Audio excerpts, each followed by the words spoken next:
the air, online, covering the Treasure Coast. Get connected with the Get Up and Go show. And now here's your host, Evan and Bonnie.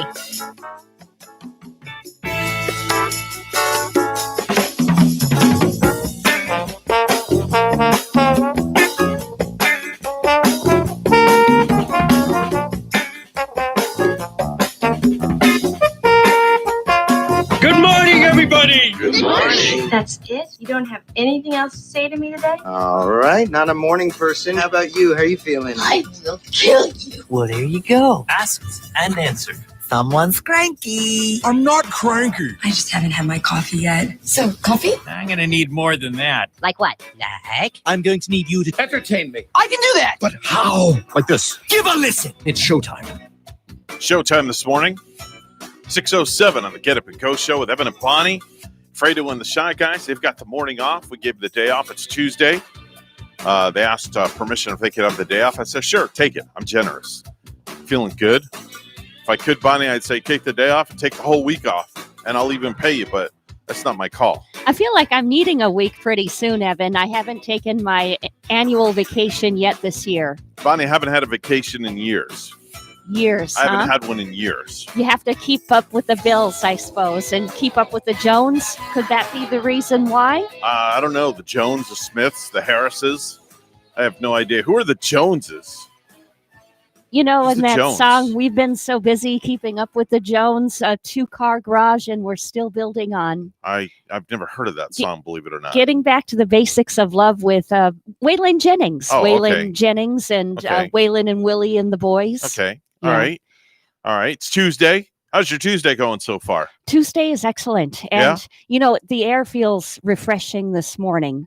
Is it? You walk outside, you know, and it's hard to believe that it's June 16th. Mm-hmm. And I got to tell you, just a word out to those that like to exercise and do it outdoors. Right now is the time to do the experience because the air feels like it did Saturday morning. I was really surprised stepping out. There's a coolness to it. Okay. Surprisingly, not a high humidity, a high heat for being at June 16th already. You're just kind of a cool girl, too, you know?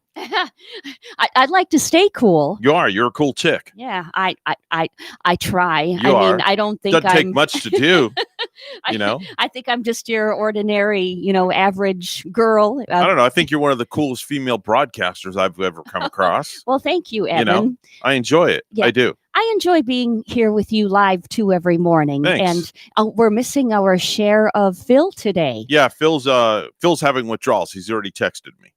He texted me already 5 minutes ago. He goes, I miss you guys. I got spoiled. I was with you 4 days in a row, and now I'm not there. So I'm having major withdrawals. There was a huge... So he's going to have to go to a therapist. There was like a new-looking white truck out in our parking lot this morning. I thought... That's the old man down the road. Oh, is it? Yeah, that's his. I thought he drove one of those... Well, he's got a Winnebago, but he rented a truck. Oh. Yeah, he do because you could pull the big Winnebago in the parking lot. Yeah. So I think he's sleeping out there. You never know. He might just come in the front door at any moment. Ooh, surprise you. Kind of creepy. Maybe I should go lock the doors then. It's already locked. All right. I already took care of that. Yeah, that's right. We always keep them locked. Yeah, I want to say good morning to Michael Cooperman. Of course, he watches us every single morning religiously. He gets up and at 'em with us every single morning. So how was your day yesterday? You left out of here. You walked in here this morning with a lot of pep in your step, I noticed. You had some major pep in your step. It's like you were on about 20 cups of coffee. Yeah. Well, I got out of my other job an hour early yesterday. Mm-hmm. We've been slow. It's kind of the slow season for service down here with all of the snowbirds, being up north for the summer months. I only had but one massage yesterday and got out early, so I was able to come home and clean and, get caught up from the mess that we made throughout the house this weekend. A mess? Meaning there was my bonus son, as we like to call him. All right. And me coming home from the beach. I saw some pictures you posted on Facebook of you and your bonus son. Yeah. We had a good time at the beach on Saturday. The weather was perfect day for it and perfect day to be out. The surf wasn't too rough. Okay. It wasn't too high where you could actually get out and, hold hands. And I hold on to him because he is little bit. He is autistic. Is he autistic? Okay. Yeah. All right. Yeah. So we hold hands and, we get in that surf together and it Cool. was nice. Good friend of mine has an autistic son. Yeah. Really cool kid. Really yeah. cool kid. Very special kid too. Yeah. Autistic kids are really super special. Really. They are. Really, there is. And the experience, I believe, I know Port St. Lucie has, I'm sure Stewart has it too, just a lot of really nice programs that reach out to kids with autism. Now, his name is Jaden, right? Jaden. Now, is he nonverbal or does he speak? He speaks. Okay, that's good. Oh, That's yeah. good because some autistic kids are nonverbal. Yeah. I learned that from my friend. He's very verbal. And do you know what his skill is? I bet it's video games. Well, video games, and you're very close. It's movies. Okay. So if you're watching, say, Jurassic Park with him, Okay. He likes walking with dinosaurs. Okay. Anything with dinosaur. Okay.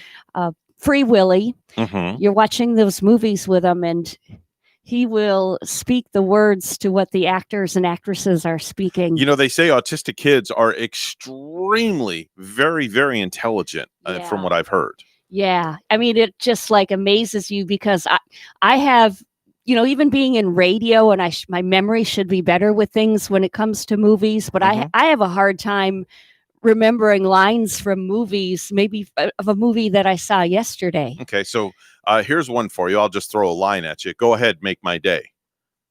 Oh, that would be, Sudden Impact.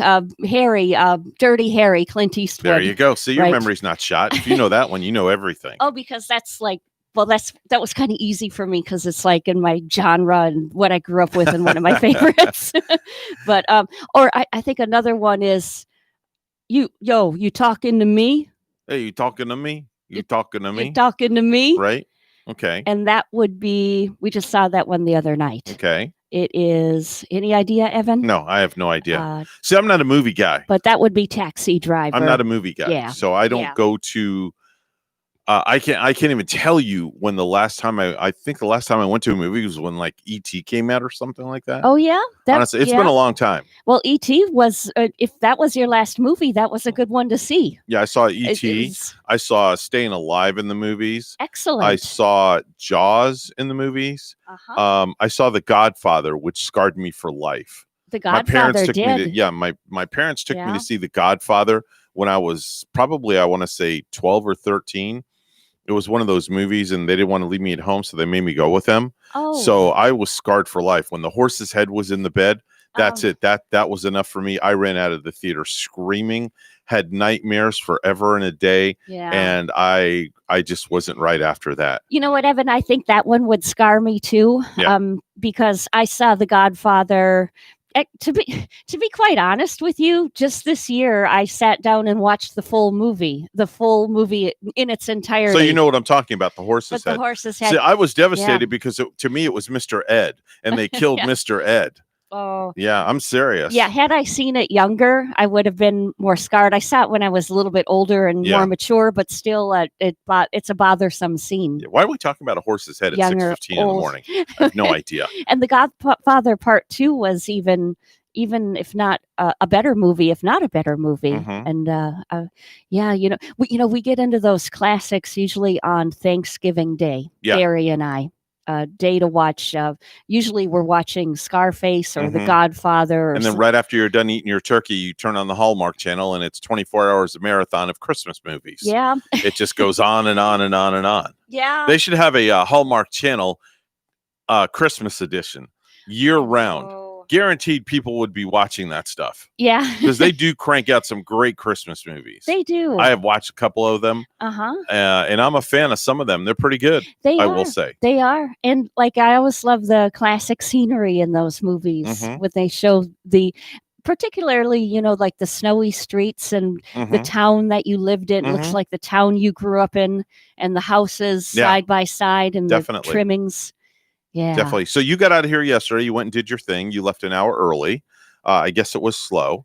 Yeah. Right. You were saying? Yeah, it was really slow at work yesterday, more so than usual. All right. And how about Gary? Gary worked yesterday? Yeah, he worked a little bit yesterday too. Okay. Yeah. Okay. And did he get out early like you? He got out a little later. Okay. Did he bring you the turkey sandwich? He might be a better therapist. He forgot the turkey sandwiches. No. Yeah. He's in the doghouse. He was a little bit because Ooh. I got home. I did get home from work early, but yeah, those turkey sandwiches, and I put mayonnaise on them too. Did you leave them out? They were left out on the counter. No. So In the garbage. Not good. yeah. Not good. And- Wasted turkey. It was, and wasted American cheese and Gosh, lettuce. I hate that.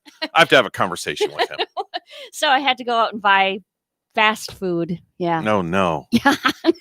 Yeah. Ugh. You're And it's don't you? I hate that when I have my heart set on something, and I'm like looking so forward to that one thing that I really, really want, and then all of a sudden I get to where I'm going, and it's either not there, not available, or it's not brought to me. yes. And that just will. That's something that will really get my goat. Especially when you're feeling that hunger. Yeah. Right. And I'm sure you left out of here. You were hungry. I saw you were salivating for that turkey sandwich I yesterday. was, and they were on a Pepperidge Farm sourdough bread Yeah, too. you brought that up yesterday too, and I knew, man, Bonnie's really gonna.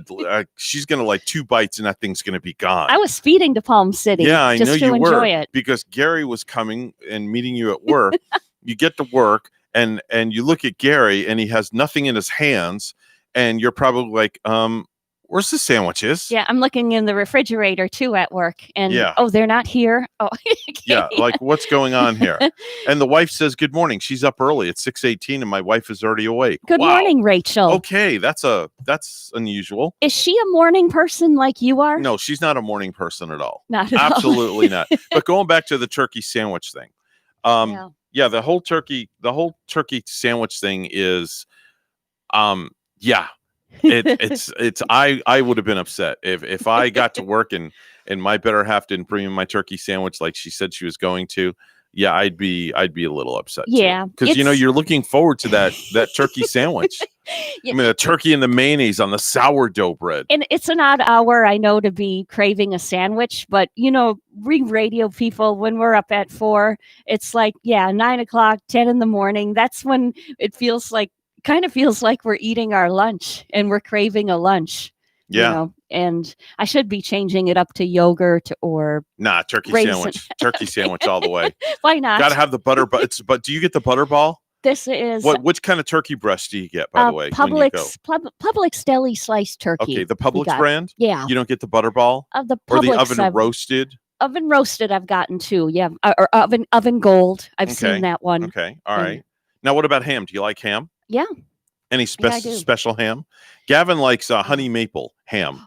He'll buy when he That's gets off sweet. work. He'll buy a pound of honey maple ham and he'll Yeah. rip into it in one sitting. Yeah. Gone. No doubt. Gone. One sitting, it's like gone. Now the Oh. wife, she likes ham, but she likes the good old fashioned boiled ham. Mhm. Just the good old fashioned cheap $2.98 a pound ham. And you know what they go good on is one of those King Hawaiian buns. hmm Those King Hawaiian, or I like those big fluffy Publix buns too that are like deli fresh. hmm I used them the last time I made hamburgers. It's like the fresh, thick Publix deli Oh, yeah. buns. I won't know what any of that stuff is like for the next 30 days.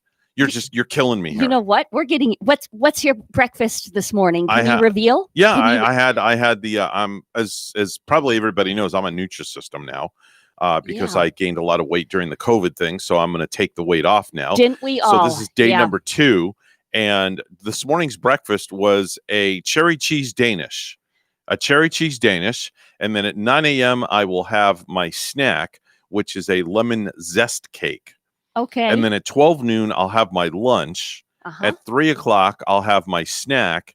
And at 5 o'clock, I will have my dinner. Now, last night for dinner, I had cheese manigat. That sounds good. Like some Italian It's an dish. Italian dish. It's basically like a stuffed shell, Yeah. but it's long and it's in a tube. Uh-huh. So I had 2 of those 2 for tubes. dinner. You were 2 of them. I had allotted 2 of them. 2. It comes in a serving, and you heat it up and you microwave it. Yeah. So that's what I had for dinner. And I had a chocolate cupcake for one of my snacks yesterday, and my other snack was chocolate chip cookies. Sounds and for wonderful. breakfast, I had Canadian bacon, egg on a whole wheat English muffin that comes already prepackaged. Evan, you know what I'm hearing from this with the Nutrisystem? It sounds like the portions might be rather light and small. Yes, they are, but you're eating constantly. But they allow you the portions, different portions during the day. My calorie intake is anywhere from 900 to 1,000 calories a day. That's it. Excellent. And when you think about that, that's not a lot. That is not a lot of calories. But you're eating constantly, so your mental state is like, you get full. Like I had my breakfast this morning already, and I'm full. I'm good to go until about 9 o'clock. I'll get hungry around 9. I'll go in that little lunchbox over there and get my lemon zest cake. Yeah. I'll have my lemon zest cake with my diet cranberry juice, and then that'll hold me over till 12 noon. And you're eating the right things. I only eat what Nutrisystem sends. Wow. And that's it. And it's effective. And that's it. That's wonderful. Last time I dumped 40 pounds in one shot. Are you getting the shakes? No. Do the shakes come with it? You can get that, but I choose not to do that. I just do the food. I do what's called a la carte, so I select all my food. You and Marie Osmond. Yeah. Marie's a good friend of mine, actually. Yeah. 6:22, it's news time. Let's go to the news desk, where Bonnie's standing by with the headlines. Good morning, Bonnie. Good morning to you, Evan. A Supreme Court ruling that found people cannot be fired because of their sexual orientation is a cause for celebration at Equality, Florida. And an amazing watershed moment. It comes at a time when our country needs some bright lights, some indicators that progress can be made, even in difficult times. Executive Director Nadine Smith says they will continue to push state lawmakers to approve workforce protection for the LGBTQ community. Many gay rights advocates were surprised by the court's 6-3 decision.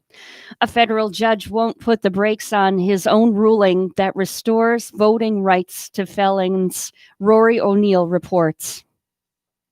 Judge Robert Hinkle refused a request by lawyers for Governor DeSantis to delay his decision that allows felons to vote if their prison time has been served.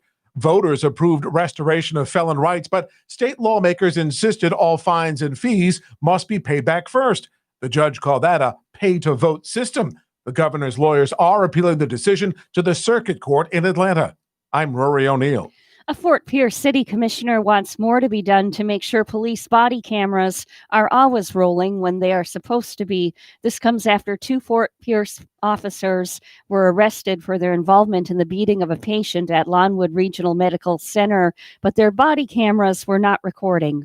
WPTV's Megan McRoberts reports. Well, still under investigation tonight is whether or not those police officers were required to record a potential crime, even inside a medically sensitive area. But still, Commissioner Reggie Sessions wants to put more on the books to make sure police officers are recording when they're supposed to. Had surveillance cameras inside Lawnwood Regional Medical Center not captured this beating, Commissioner Reggie Sessions says 2 officers might not have been arrested. Monday night, he pitched his idea to draft a city ordinance requiring police to record full citizen interactions and upload them to a server daily. What we have to do is we have to start some conversation. Commissioner Jeremiah Johnson said the department already has body camera policies, and new rules by the city might not be appropriate. There are policies in place, and it's our job to hold those folks in charge of those policies, hold their feet to the fire. But a local defense attorney, Ashley Minton, agrees something more does need to be done beyond police policies.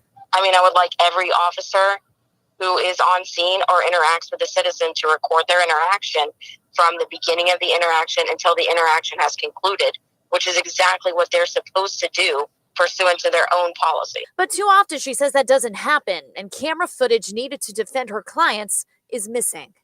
It's a significant number of cases, and it's the significant majority of my cases. Saying 90% is kind, I think it's probably almost 100% that do not have continuous recording from beginning to end. And again, they're required to do that. So the fact that they're not following their own policy is the frustrating part. Commissioners agreed to talk about body camera issues in more depth at a future meeting and get insight from the city's Police Oversight Committee.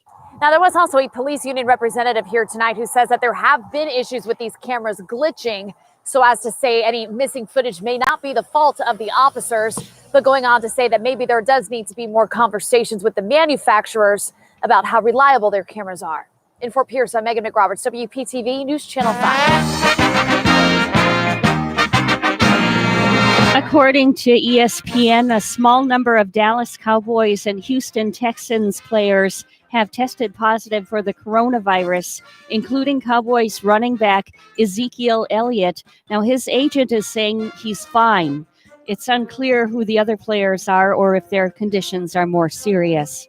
Our news time, 6:26. Weather and traffic together are next.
6:27 the time on the Get Up and Go show. It's time for traffic and weather together, all brought to you by Code Red Roofers. Bonnie? We don't have any accidents to report right now on the roads. Everything is well on a Tuesday morning. Just drive safely. There's your latest look at traffic.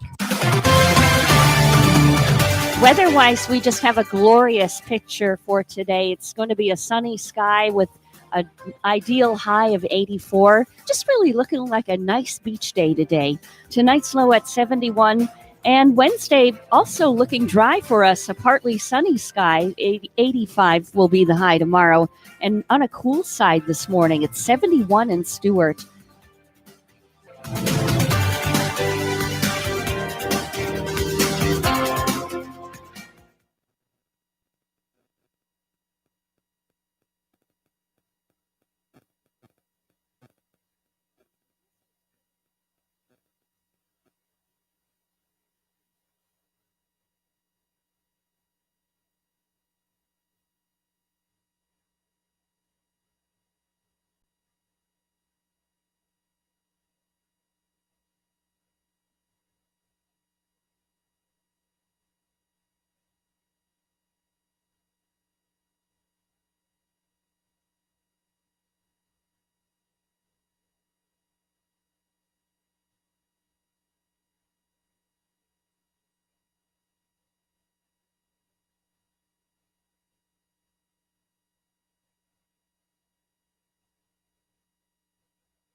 If you have a suggestion for the show, we would love to hear from you. Send us an email to WSTUmorningshow@gmail.com. Now let's get back to the Get Up and Go show. Here's Evan and Bonnie. This is where the real action is. Hey, yeah. Just have fun with it. 6:31 the time of the Get Up and Go show with Evan and Bonnie. Fredo and the Shy Guys. They've got the morning off. They'll be back with us tomorrow. Phil's not here as well. Phil's off doing whatever. I have no idea why he's not here. I think he's playing hooky. Oh boy. I think he's had enough of us. Yeah. He had his and his fair share. if he's probably saying if I can sleep in the morning, why not? Yeah, exactly. Why not? Bonnie, normally at this time, in fact, it is time for us to do our viral video segment.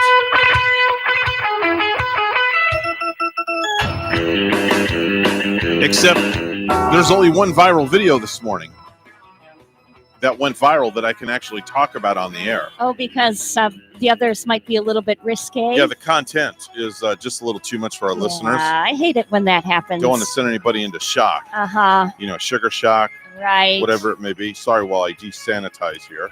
I didn't do my morning schmutz in my hand. Oh, yeah. So I'm putting my schmutz in my hand. I have that nice big blue and white bottle at home of Yeah. hand sanitizer. Germex. That I got from it's a Walmart thing, but it's good. It was Good. like the last one on the shelf, and I got it Excellent. a while ago. There's a viral video out, and I can't play the audio because it's laced with profanities, but it's a video of a porta potty getting caught in a major storm, and there's a guy in it, and it blows over, and the guy gets trapped inside. Oh, what a nightmare! Oh yeah, Oh yeah, pretty crappy situation. I guess No pun intent there. Yeah. So, Yeah. like, what if you're in that storm and that porta potty's kind of tumbling over, and you're tumbling with it inside, and Yep. do you get all of that yuck and guck all over you? Yeah, yuck and guck. I like that. You're a poet. You don't even know it. Yuck and guck. I think that's the last place that one of the last places I'd want to be in a storm is in a porta potty. Could you imagine if you were stuck in a porta potty and all of a sudden this torrential thunderstorm comes out of nowhere? Yeah. And you're stuck? But who knows? It might, on another note, maybe you might be safe. Like it might be I don't know. weighed down thing where I don't know. No, those things aren't way down. Oh, they're not yeah. very light. Yeah, this one is tumbling not very around, I heavy. guess. Yeah, like very they heavy. say during a storm and a hurricane, sometimes maybe go in the bathroom and have everybody sit in the bathtub. Yeah. Where it's or a tornadoes. I've heard of that one before in the Midwest. Go to your bathtub. Yeah. But I Go don't. to your bathroom, not your bathtub. Oh yeah. Yeah, that. Yeah. Stick yourself in a bathtub in a bathroom. Yeah. Or go hide in a closet or something like that. Something of that sort. Unfortunately, I've really never had to do that, Okay. and I've never experienced where I live. Anyway, I've never had to be through a tornado. Put it that way. Oh, okay. But I know of the place that I grew up a couple years ago, they did get tornadic weather, and it was heavy rains and like a lot of flooding, and it got really, really bad. All right. I figured since we don't have a lot of videos to talk about, I figured it'd be a good time to play around a yes or BS. So I'm going to kind of go through this with you, and you can tell me yes or BS. Give me your thoughts on it, whether it's basically true or false. Okay. A lion in the wild usually makes no more than 20 kills per year. Think that's true or not true? No more than 20 kills. No more than 20 kills. I think a lion has to eat more and possibly feed her cubs. Mhm. So that's false. It's more. True. You're right. Yeah. 100% right. India has a Bill of Rights for cows. I think a cow is sacred in India, if I'm Yeah. not mistaken. Yeah. So yes, Very good. I think I've heard that. Yeah, you're doing good. 2 for 2 this morning. You're on a roll. 2 for 2. Let's go for the trifecta. If you put grapes in the microwave and turn it on, they will explode. I think a grape would explode. Yes. Very good. Kinda 3 for like 3. You've done the hat trick. Have you made the fresh cranberries like right around Thanksgiving? And No, we for us, Yeah. we get the cranberry sauce in the can uh-huh. and open it up, put it in the fridge, open it up, and away you go. That's actually better. Yeah.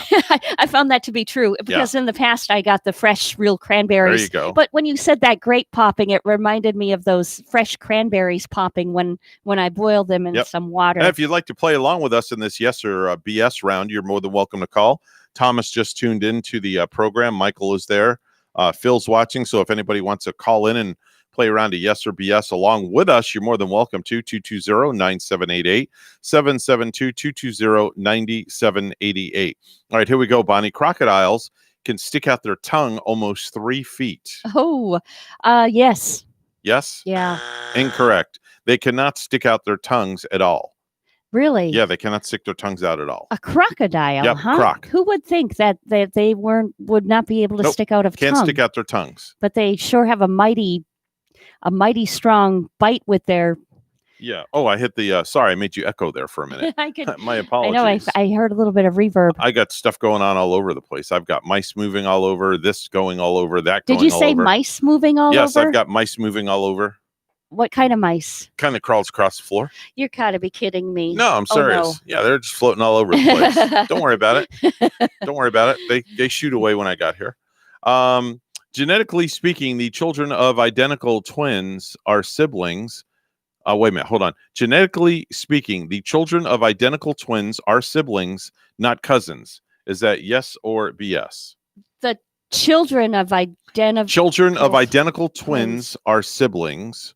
All right, let me read this again. Oh, that's genetically speaking, the children of identical twins are siblings, not cousins. No, that's BS because they're still cousins. Yeah. Okay. That one could be tricky. All You right. just got to listen to it closely. There you go. Clouds can easily weigh over 1 million pounds. 1 million, huh? Yes. Million pounds. Especially those big, beautiful cumulus ones. Yes, exactly. Only once has a fortune cookie given out winning lottery numbers. Only one time in history. Yes. I'll go yes. It's a bunch of BS. You mean there were fortune cookies? There Yeah. were more than one Yes, given it's out? actually where- happened a few times. In 2015, a Michigan man won $10 million using fortune cookie lottery numbers when that happened. Really? Yes. I'm going to pay more attention the next time I have that fortune cookie. Yeah. Usually, I'm not a big fan of fortune cookies, so Mhm. usually they're tossed in my garbage can. Oh, you might want to start checking them Yeah, for the numbers. maybe so. The giraffe is the United States land mammal that has the most teeth of any mammal out there. The most teeth. The most teeth of any giraffe. mammal. Yes. Yes or BS? BS. BS? Correct. It's the opossum. Oh, okay. The opossum is the land mammal that has the most teeth. Those little opossums that we see around here, Yep, you with the got it. little shrew-like kind of, those weird-looking kind of. They're not really a raccoon, but they got a weird-looking kind of face. Yep. I actually passed one on the road this morning coming in here. Oh, I believe Someone it. going right across Kenner Highway. Yeah, I was like, wow, okay. I see them all the time. They're cute and adorable, but I wouldn't want to mess with them. Well, they're cute, but I heard that they're not really very aggressive. They're Mm-hmm. actually quite docile, from what I hear, and would rather, of course, like a lot of wild creatures, just to be left alone. Yeah. All right, here we go. More yes and BS stuff. Scientists have actually managed to inject a spider gene into a goat's egg, resulting in a goat that gives milk containing a silk protein Oh, good that can be gosh. spun into super strong thread. Oh, good gosh. It sounds too good to be true, but I'm going to say yes to it. Correct. Very good, Bonnie. It really did happen. Yes, really did happen. Read that again. Okay. That's Okay, I kinda will. cool. I'll read that again. Scientists have actually managed to inject a spider gene into a goat's egg, resulting in a goat that gives milk containing silk protein that can be spun into super strong thread. Isn't that something? Yeah, that's Yeah, fascinating. to be true. That Yeah, is. That sure fascinating is. stuff. On a standard Monopoly board, Marvin Gardens is one of 3 bright red color properties. That's BS because I think Marvin Gardens is yellow. And you know what? You're right, 100% right. Yeah. You must play Monopoly a lot. I think I might have played it too much. Okay. And All right. I don't really care to play it ever Okay. again. Iran is the only country in the Middle East that does not have a desert. BS. Correct. It's Lebanon. Oh. Lebanon. Okay. If you donate blood in Sweden, you get a text when your blood gets used. Yes. Why Correct. not? You do. You actually do get a text. That's kind of cool. They send you a text message. Yeah. Your blood is now being used. They alert you about it. Yes. And, that would put a kind of a peppy step in your day, wouldn't it? It definitely would, knowing your blood's going to a good cause. Yeah. Barbara Eden and her I Dream of Jeannie co-star Larry Hagman were actually in a horror movie together. Is that yes or BS? Never heard of that. I'm going to go BS. Incorrect. They They were. were a 1977 horror flick called A Howling in the Woods. Oh, I'm going to look for that. A Howling in the Woods. How interesting. Yeah. So Yeah. it's actually a learning curve for both of us. That's J.R. Ewing. I Yes. could picture him. Mhm. Seriously in a horror movie. Right. A blue whale's veins are so large a human could swim right through them. Say yes to that. Correct. Very good. Wow, imagine You're just how a big. walking book of knowledge today. The TV series Full House takes place in Miami. Yes or BS? BS. Correct. It was in San Francisco. San Francisco. That house Yeah. sits right in San Francisco. Exactly. Yes. Al Lewis, who played Grandpa Munster on The Munsters, held a PhD in psychology. He seemed fairly smart. I'm going to say yes. Correct. It wasn't just acting. Correct. Australia was founded mainly by former British prisoners and their offspring. Yes. Exactly. Yeah. Boy, you have your smart cap on today. TV's Leave It to Beaver popularized the baseball cap. Yes or BS? I'll say yes. Incorrect. Okay. You know what popularized the baseball cap? The Bad News Bears? No, baseball. Baseball did. Baseball, Yeah, yes. obviously. Yes. Yeah. Butterflies taste with their antennas. Yes. They taste with their hind feet. Oh, Yeah. really? Imagine that. Yes. The Midwestern state famous for its dairy products and averages the heaviest people in the nation is Iowa. BS. Correct. You Yes. know what state it is? It's Wisconsin. You better believe it. Why, of course. You should know that. And California almost surpassing Wisconsin. Yes. Yes. Yeah. If you didn't know that one, Bonnie, I was going to be very upset with you. The Clio Awards are given annually for the best children's books. Yes. It's TV commercials. Oh, okay. Yeah, TV commercials. Did not know. Yeah, so you learned something there. Yeah. Boy, you had your thinking cap on today. I'm very impressed. Hey, Evan, I can try a little bit of something with you here. All right, go for it. I'll just use a couple of them. Someone posted a bunch of unpopular opinions about random stuff and Okay. asked people if they agree or not. Okay, let's go for it. Okay, so Sure. this would be the unpopular opinion, and let's see if you are with the popular or unpopular crowd with it. Okay. Okay, Evan, cold weather is better than warm weather. Do you agree? You know, I want to agree and I want to disagree. Mm-hmm. So I can only pick one. It depends on the day, right? On how you're feeling? Yeah, I'm gonna say I would agree. Okay, so you're with the unpopular opinion Lovely. where well yeah, a lot of people in Florida, when it gets like 40, it's Yeah. too cold, I don't like that, and I'm loving it. See, now So- when it gets down, I'm the kind of person, I'll go out when it's cold outside, when we get in like the winter months. Mhm. Then again, what the heck's winter months down here in Florida? Yeah. I will go outside in shorts and no shirt. I have no issue at all. Oh, do you? I'll open up all the windows in the house, Uh-huh. and the wife will be like cuddled on the couch with like 7 different blankets Right. because the house is so flipping cold. And I like it getting a little bit cooler because I like that change in attire. Being able to maybe wear a winter jacket or some warm right. sweaters once in a All right, while. go ahead. Give me another one. Okay, so unpopular opinion. Tomatoes are bad and ruin sandwiches. Do you agree? No, I disagree. They don't ruin sandwiches and they're not bad. Okay. 35% of people do agree with the tomatoes ruining sandwiches. They do ruin them. So the majority is 65%. Yep. Okay. All right. And do one more for All right, you. sure. Orange juice is better with pulp. Do you agree? Oh, that is the most disgusting thing. I do not like pulp in my orange juice. I hate it. It's Yeah. gross. It's nasty. And if I drink orange juice and it has pulp, I feel like there's like 1,000 little fish in my mouth moving all over the place. So you are with the majority with the popular vote. Yeah, with I that. have to. My wife knows that when she goes to the store and she buys my Tropicana orange juice, it has to say no pulp on the front. It can't be the Grove stand. Any kind of orange juice, anywhere I go, I always ask if it has pulp. Okay. That just grosses me out You- completely. You are in the majority, but a surprisingly 41% of people do agree that orange juice better with the pulp. Really? Yeah, hard to believe. Wow. That's crazy. Me, I will take any pulp or no pulp. I don't. Really? It's like I'm in that line where Yeah, I but don't. what about care. when those little pieces get stuck in your teeth and you get out your dental floss and your toothpicks and doesn't bother all me that any. other stuff? Doesn't Does- bother you at all? No. You like give you some pulp and you're happy. Yeah.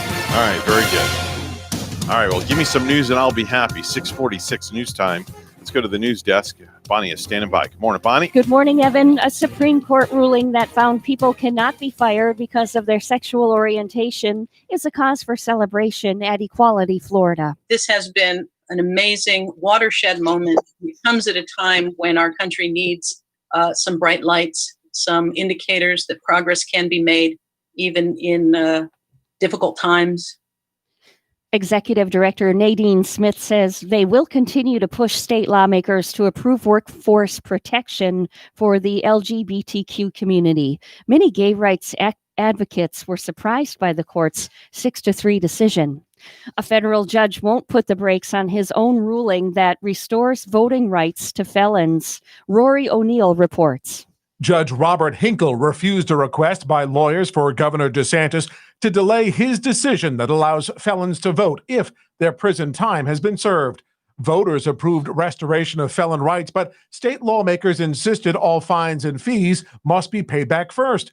The judge called that a pay-to-vote system. The governor's lawyers are appealing the decision to the circuit court in Atlanta. I'm Rory O'Neill. Major wireless carriers are experiencing outages throughout the United States. According to Service Tracker, Down Detector T-Mobile began experiencing outages at 12:42 yesterday afternoon, and by 2 p.m., 110,822 users were experiencing problems. WPTV's John Shaman has the details. Information, a widespread T-Mobile service outage will be investigated by the Federal Communications Commission. Thousands of customers couldn't make calls or use data today. The FCC called the outage unacceptable. Customers with AT&T, Verizon, and Sprint also reported service outages. Those wireless carriers pointed to T-Mobile as the cause of the problems that their consumers were experiencing.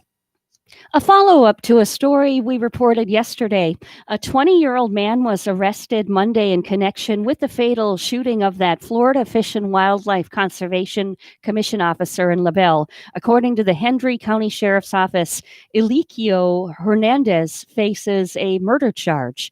Julian Keene Jr., age 30, was found fatally shot Sunday morning near Apache Circle and Nobles Road. Hendry County Sheriff's Office Captain Susan Harrell said Keene and another man had witnessed a reckless driver, prompting Keene to get in his truck and follow the vehicle. After Keene and Hernandez stopped, Keene confronted Hernandez and was later shot, investigators said. Hernandez was being held in the county jail on a $500,000 bond.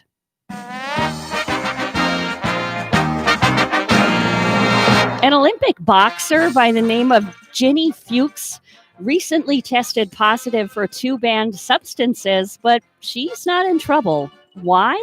Because she claimed that her boyfriend unknowingly passed them to her during unprotected sex, and the U.S. Anti-Doping Agency bought it.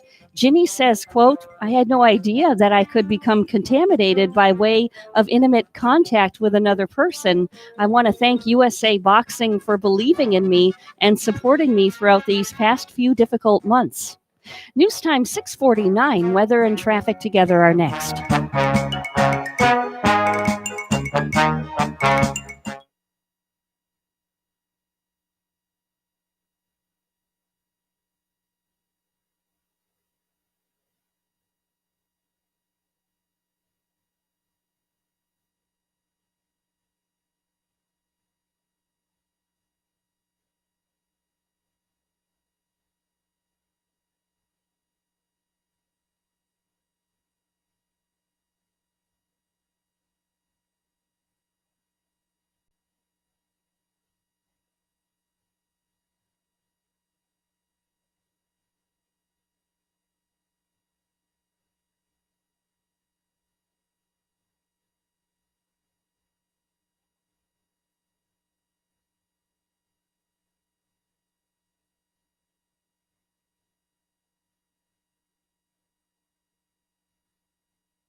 6:51 the time on the Get Up and Go show with Evan and Bonnie. It's time for traffic and weather together, brought to you by Code Red Roofers. Bonnie? We don't have any traffic accidents to report for this Tuesday morning. Major highways are fine. US 1 moving right along right here. There's your latest look at traffic. In Port St. Lucie, it's 69 and nice and cool in Stewart here at 72. Here's our forecast at WPTV. This morning here on the Treasure Coast, it is cool and clear with light northerly winds. This afternoon, mostly sunny with high temperatures in the mid to upper 80s and breezy northeasterly winds, low humidity and low chances for rain today. Tonight, mostly clear, low temperatures in the 60s and low 70s and light winds out of the northeast. I'm WPTV First Alert meteorologist Glenn Glazer on WSTU AM 1450, Martin County's Heritage Station.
You're listening to the Get Up and Go Show with Evan and Bonnie on Martin County's Heritage Station, AM 1450 WSTU. Now let's get back to the program with Evan and Bonnie.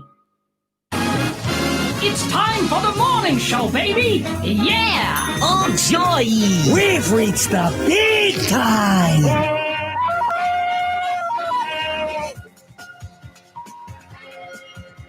6:56 right now. Get Up and Go show. It's Evan and Bonnie. No Fredo, no Shy Guys, no Phil. We're just running solo this morning, Bonnie.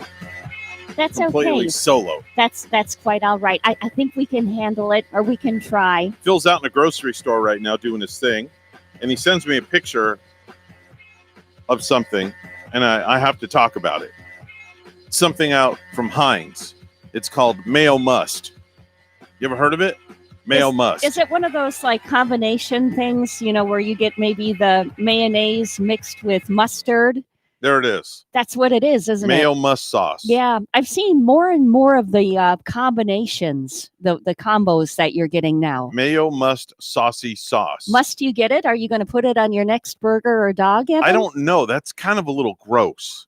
Mayo and mustard mixed together. Love to get people's thoughts on that one. Yeah, it doesn't sound bad, really.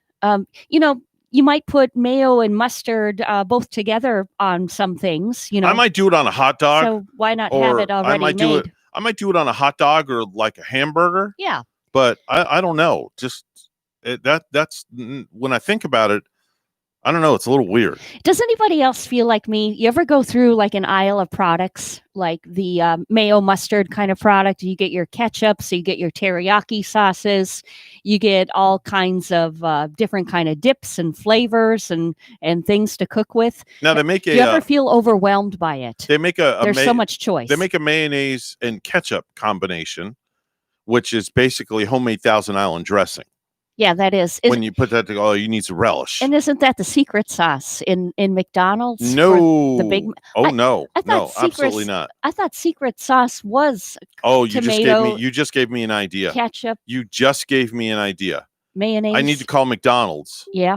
And I need to find out if they'll give me the recipe for the secret sauce over the phone. Ask them what is in that secret sauce. Yeah. I was always under the assumption that it was a mixture of ketchup and mayonnaise. Yeah.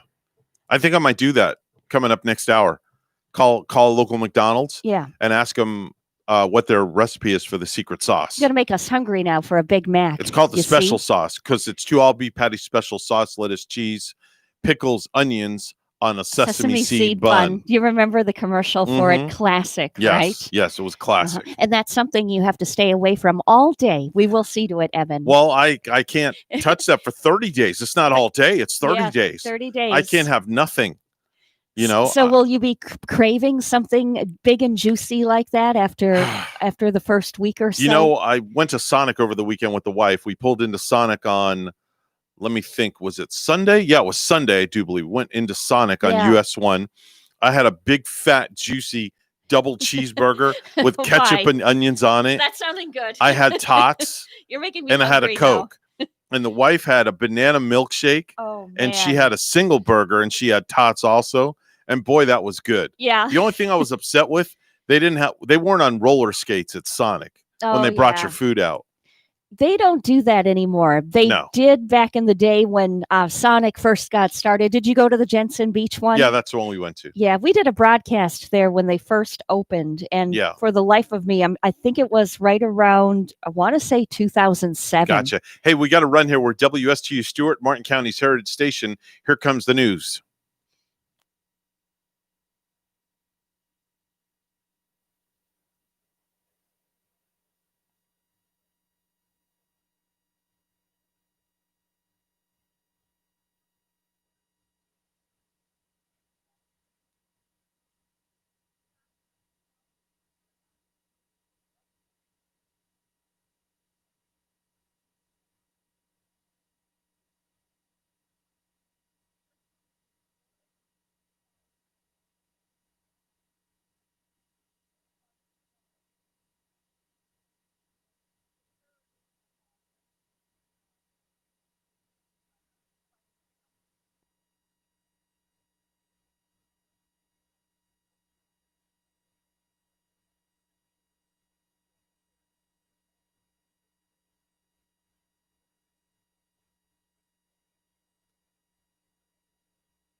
On air, online, covering the Treasure Coast. Get connected to the Get Up and Go Show.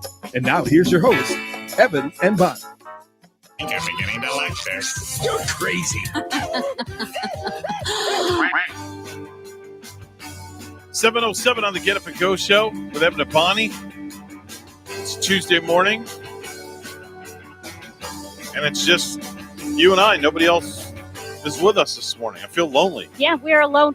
You know, I'm feeling even more alone, Evan, with this coronavirus kind of coming back in a cycle again. And Don't even talk about it. I'm just afraid more places are going to shut down again. And, you know, I'm fearful of that. And I'm really excited. I was excited just 2 days ago to hear that AMC movie theaters are going to be rocking and rolling again in just another month, which opening in July. Well, don't get your hopes up. Now I'm wondering, and I already know that my neighborhood pool might be closed throughout the summer. Yeah. There might not be a reopening there. Well, you know what to do. Fill your bathtub up. And now Jump we're in. all worried too with the NFL. I'm hoping there's going to be an NFL season with the Texas football players. A few of them from the NFL now struck with coronavirus. Yeah, I'm just going to go live on the moon. That's all. So I'm just that solves the problem. Waiting, anticipating, and praying that we do have an NFL season. Our baseball season has already been shot, and who knows when that's going to be revamped. I know I'm just like venting. Even the country. Go ahead and vent all you want. I've got another 2.5 hours to go. Even the Country Music Awards. I'm telling you, there's going to be no CMAs, but I think there's going to be what they're going to have is a CMA Summer Staycay. That's going to be a live stream event. And it looks like Luke Bryan is going to be hosting a best of a CMA Fest. And that's going to be held on July 9th. And also the Grammy Awards. Oh, the Grammys. They're going to be a later date in 2021. They're not going to air till April. Yeah. Yeah. Phil sent me something. He's at one of the local grocery stores. We were talking about mayonnaise and mustard. And he also sent me something called Mayo Racha and Mayo Q. Yeah. Mayo Racha and Mayo Q. Now that Mayo Racha is, you ever have that sriracha? That it's kind of like a spicy reddish sauce that you get when I go to Chick-fil-A. Yeah. So it looks like that's mixed with a little bit of mayonnaise. Yep. That sounds good because the mayonnaise would kind of settle it down. It's really on the hot side. Yeah, without a doubt. Yeah. We have to get to one of our favorite segments.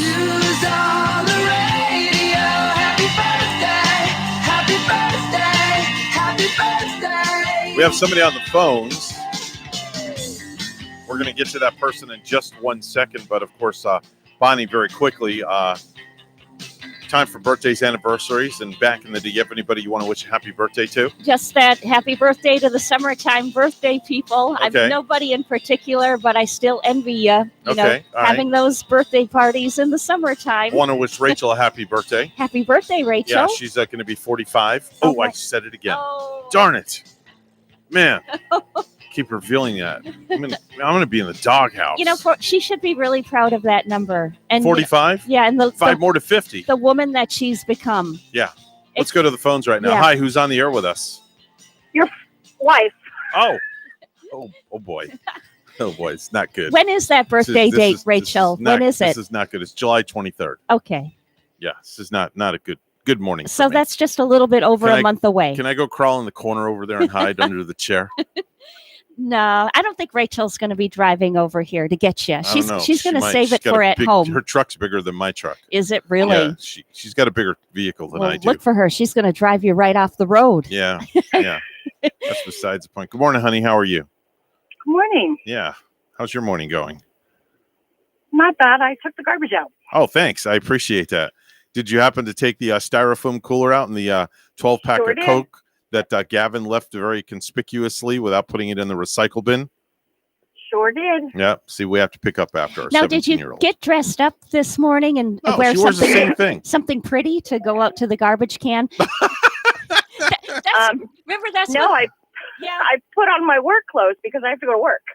I know. And don't you hate that when you're looking so nice in your work clothes and then you take out the garbage, you just take a chance and then you scuff your clothes up? People are going or to think that something? my wife has no wardrobe because she literally every morning she walks out the door. Yeah. It's a maroon work shirt and black pants. Okay. That's it. Do you sometimes feel like, Rachel, do you ever get into that mode where you feel like you're just wearing the same thing all the time and then you dread it? I get that way in my other work uniform. We won't talk about that. I feel like a boy in it sometime. Like I feel like Well, how do you think police officers feel? They wear the same thing to work every day. Yeah. They wear the badge, they wear the shield, they wear the bulletproof vest. secretly that's why I don't quit this job, because I'm able to wear different things, different attire Yeah, here but it's every great morning. because at least she doesn't have to worry about what she's going to wear the next morning. That's right. She just goes in the closet, gets a maroon shirt, black pair of pants, and away you go. Right, Rachel? Yep. Same sneakers, same everything. Don't even have to think about Just it. change your socks every day and your underwear and your undergarments. It's hard to believe that. I think it's just a few people, but there are people in this world that actually are that way, where everything is just the sameness in their Mhm. closet, all uniforms, Yeah. so they don't even have to think about it. Yep.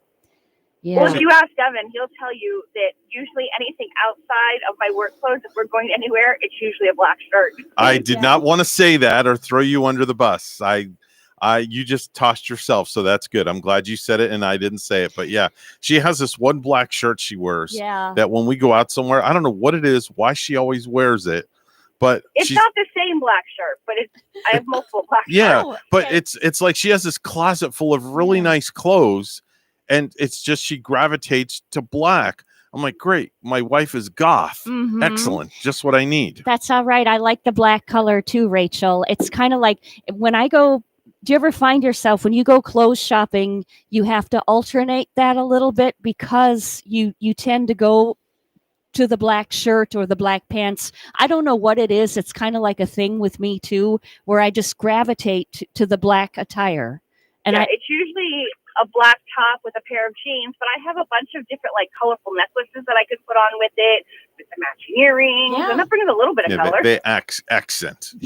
She accents. We have this cork board in the bathroom that has like 5,000 necklaces on it, almost as many pens as she has in her Really? drawer. Oh Yeah. man. I have to take a picture of all the pens that she has and Yeah. show it to you tomorrow, and all the necklaces that are up on the cork board. Well, you're going to be very sad. I don't have a lot of pens. They're all on my desk right now. That's it. That's it. What'd you do with them all? I told you I downsized Okay, so where are they at? in your office. What? The big box of pens under your desk. I didn't know they were down there. Yeah, you put them down there. Okay, good. I'm going to bring them here to the radio studio and just put them out and, give pens away on the air for free. Yeah, more supplies here. Yeah, I'll just give pens. What are you banging over there? I'm clapping my hands for the okay. pens. I'm like, what are you doing under the counter? Okay. All right. Yeah. I'm going to bring them to work. Is that all right with you? I don't care. Okay, good. I'll bring them in tomorrow, Bonnie. You can take all the pens home with you. Okay. You can you can give them out at Massage Envy. How's that? We could Right. use more Get a pens. massage, get a free pen. There Yeah. you go. Yeah. That'll be a new promotion. The break room, we could use more pens because we like to write our things down. And Text me later. Remind me to do that for you. I will. All right. Rach, we got to run. We got to do birthdays, anniversary. So happy birthday to you, Rachel. Lord. Yeah. See you later. I hope she sounds more. Love you. Love you too. Love you. Yeah. I hope she sounds more enthused when it really comes to her actual birthday Yeah. time. Yeah. I know we're gonna hear this girl on the radio, and when it's her birthday, her Yeah. actual birthday, I'm want not to going to wish her a happy birthday on her pumped birthday. up. You're I've already not. done it. I've already done it like 8,000 times already. She'll be at home wondering, now it's Yeah. my birthday, and he's not saying Yeah. anything. Bruce Willis's daughter, Cami Marone, is 23 years old today. Banks is 32. I'm begging for the thread. She also sang Waiting Game.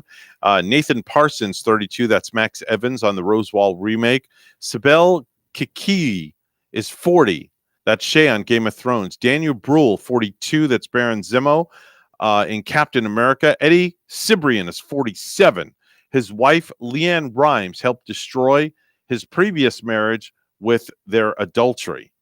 Interesting story there. Yeah, he and Leanne had an affair, and then obviously it worked. They got married, and Okay. so it sounds like they're still married now for some 7 or 8 years, I think. Okay. John Cho is 48. That's Mr. Sulu in the new Star Trek movie. Clifton Collins Jr. is 50. That's El Lazo in HBO's Westworld. Phil Mickelson, professional golfer, the Big 5-0. He is in the nifty 50 category Phil now. Mickelson is 50 today. Phil Mickelson is 50 years old today. MC Ren, 51. That's NWA's OG, straight out of Compton. Lori Metcalf, 65. That's Jackie on Roseanne. She's a terrific actress. Oh, man. Oh. So I'm going to test your music skills here. Gino Vanelli is 68. What song did he sing? He was a one-hit wonder. Just Wanna Stop. Yes. Yeah. I just wanna stop. That was a really nice song. Yeah.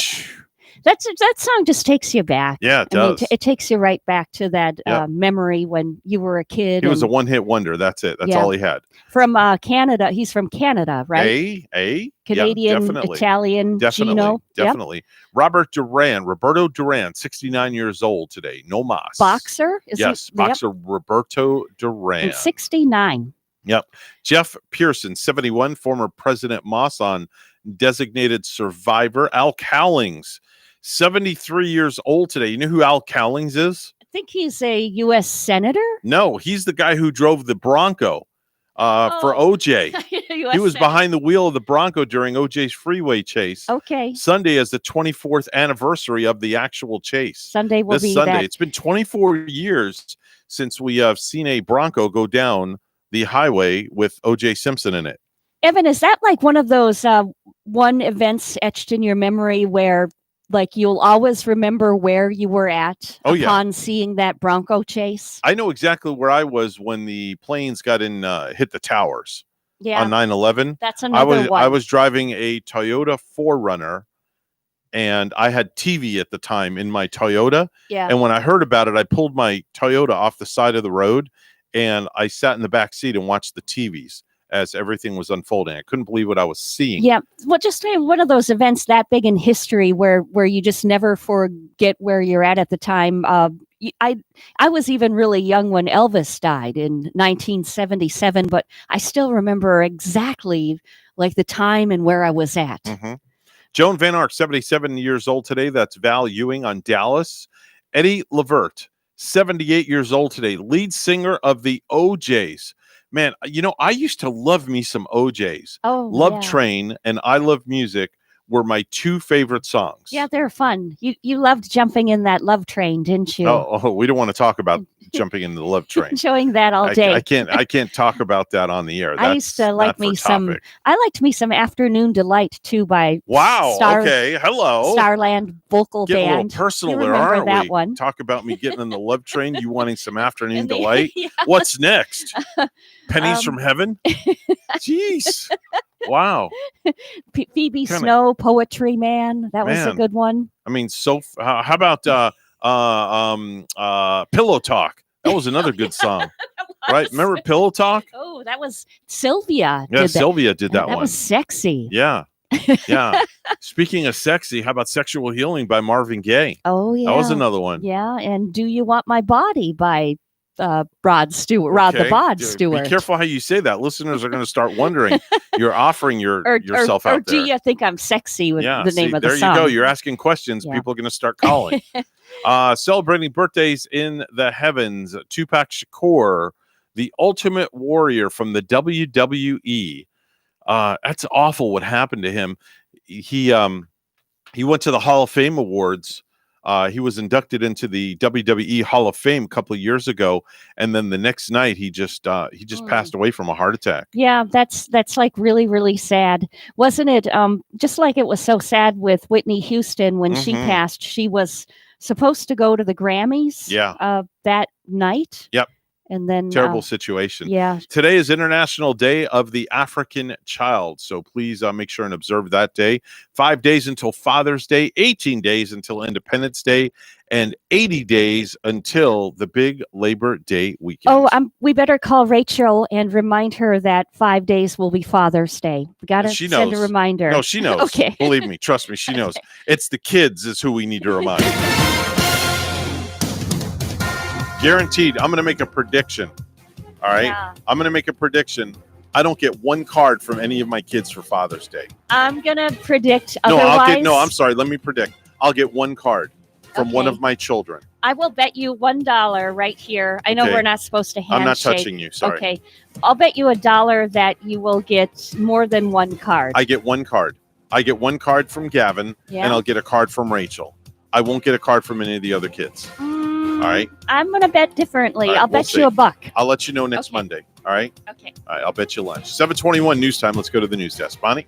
And a Supreme Court ruling that found people cannot be fired because of their sexual orientation is a cause for celebration at Equality, Florida. This has been an amazing watershed moment. It comes at a time when our country needs some bright lights, some indicators that progress can be made, even in difficult times. Executive Director Nadine Smith says they will continue to push state lawmakers to approve workforce protection for the LGBTQ community. Many gay rights advocates were surprised by the court's 6-3 decision. More than 100 demonstrators marched with an important message in Jupiter Farms on Monday, demanding racial equality in what some consider to be a racist community. WPTV's Chris Gilmore gives us the story. We want equality! We want equality! A walk in Jupiter Farms teenager Madison Hollingshead shoes today means spreading positivity. We are hoping to spread the love, create equality, and stop racism in the community. After seeing the unrest over social inequality around the country, Hollingshead says she wants to bring the change to Jupiter Farms. A lot of people have been silent about the issue, and more people coming out can hopefully change it. More than 100 people answered her call. People of color, like Brandy Kennedy in the community, say there's pain behind Hollingshead's message. We were greeted with hate, with racist hate. They shot out our backboards of our basketball court that we put in for our children. Kennedy said she's not alone. There are people of color that live in this neighborhood that have expressed their fear that they don't come out and how they've been targeted. And that has to stop today. Those marching today want people watching to know love drowns out hate. There's nothing that I want more than for everybody to feel welcome, because I'm not going to raise my child in a neighborhood that thinks any other way. I hope that it will help change a lot of people's hearts, maybe, or at least get them to not hate one another and just be at peace. A change of heart and a community support. In Jupiter, Chris Gilmore, WPTV News Channel 5. Major wireless carriers are experiencing outages throughout the United States. According to service tracker Down Detector, T-Mobile began experiencing outages at 12:42 yesterday afternoon, and by 2 p.m., 110,822 users were experiencing problems. WPTV's John Shaman has the details. For information, a widespread T-Mobile service outage will be investigated by the Federal Communications Commission. Thousands of customers couldn't make calls or use data today. The FCC called the outage unacceptable. Customers with AT&T, Verizon, and Sprint also reported service outages. Those wireless carriers pointed to T-Mobile as the cause of the problems that their consumers were experiencing. Lastly, a New Jersey meat processing company has recalled nearly 43,000 pounds of ground beef, including packages sold at Walmart stores around the country due to possible E. coli contamination. The affected products were sold under the Thomas Foods International and Marketside Butcher labels and feature the establishment number EST 46841. The recall notice said items were shipped to retail locations nationwide. Marketside Butcher products are sold at Walmart, according to package labels of the recalled products.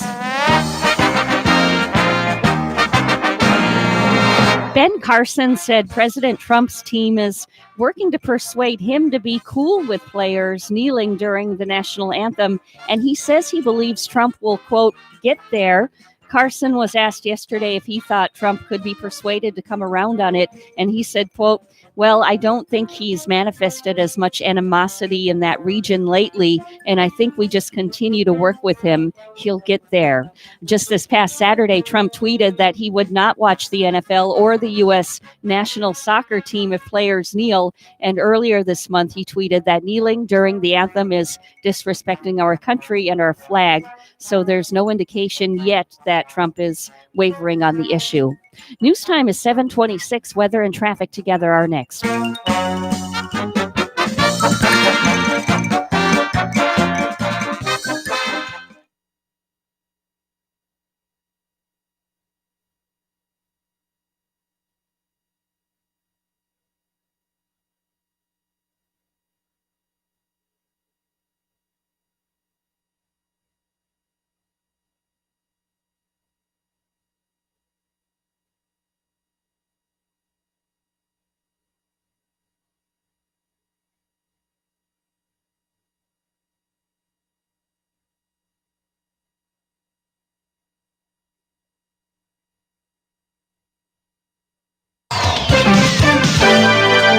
727 on the Get Up and Go show with Evan and Bonnie. It's time for traffic and weather together.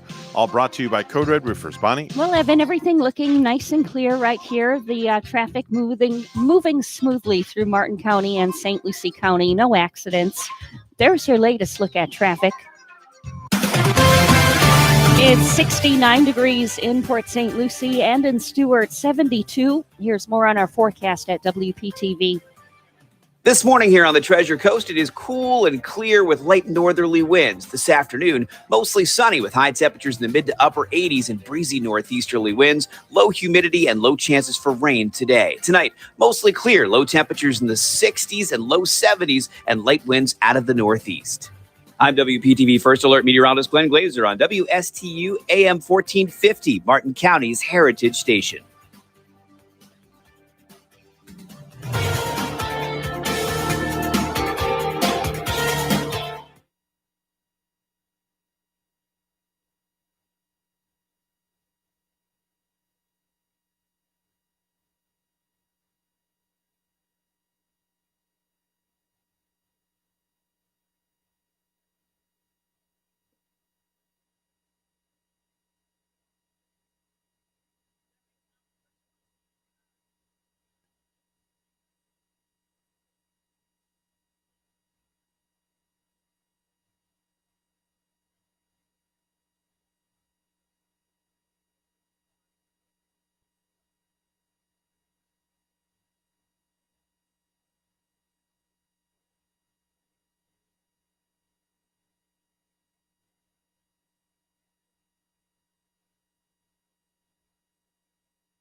You're listening to the Get Up and Go show with Evan and Bonnie on Martin County's Heritage Station, AM 1450 WSTU. Now let's get back to the program with Evan and Bonnie.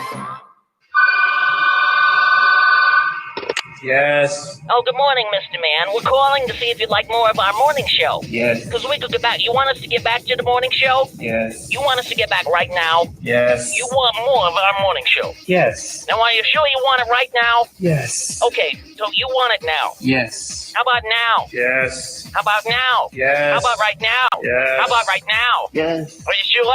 Yes. Is that your final answer? Yes. Are you still on the line? Yes. Are you still on the line? Yes. So what'd you say again? Yes. You want more? Yes. More of our morning show? Yes. Yes. Yes. Yes. Yes. You stupid. We should get back to the morning show now? Yes. All right. You sure now? Yes. Right now? Yes. You want us to get back to the show now? Yes. And that was when? Now? Yes. You really want more? Yes. All right. And then what, right now? Yes. All right. Let me write that. Oh, I forgot. What'd you say? Yes. You want us to get back? Yes. Back to the morning show? Yes. Back right now? Yes. You want us to be going back right now? Yes. Right now? Yes. No, I'm serious. Right now? Yes. All right. But wait. Are you sure? Yes. Yes. All right, lady. Man, wait. Who is this? Now, you're absolutely certain. Yes. All right. Well, thank you, Mr. Man, and we'll go back now. But only if you want us to. Yes. Really? Yes. When? Now? Yes. Right now? Yes. Right now? Yes. So like now? Right now? Bonnie, you look a little confused. I just get the funny feeling that person is a yes person. Do you want more of the morning show? No. What? I just wanted to be more refreshing with that answer. Okay, there you go. Too many yeses. All right, well, it's time for one of our favorite segments on the morning show. It's time for Stupid News. And now it's time for Stupid News, It's so stupid and awesome. where we ask the important questions. Are some people too stupid to live? Why are people so stupid? Are you effing stupid? Well, I had fun scouring the globe yesterday. Did you find a lot of stupid news for us, Evan? Well, I still have stupid news left over from last week Is that it- I'm still getting to. That's so scary. You just have more. You have like a lot of stupid news just piled up in the closet, don't Yes, you? It's just, I'm coming out of the closet with this. That doesn't sound right. My wife's probably shaking her head and hitting her forehead right now. My husband's coming out of the closet. Yeah. Yeah. Want to say good morning first to Thomas, Michael, Phil, Melissa, Jean, Melissa. Jerry. I never heard that name. Melissa, hi. Jean Yeah. and Jerry. Yeah, Jean and Jerry. Hearing some new names in the crowd. Betty, Eloise. Eloise. Yeah, even. Eloise. Yeah. Hi. Ethel, Helene. Let me see here. Tom.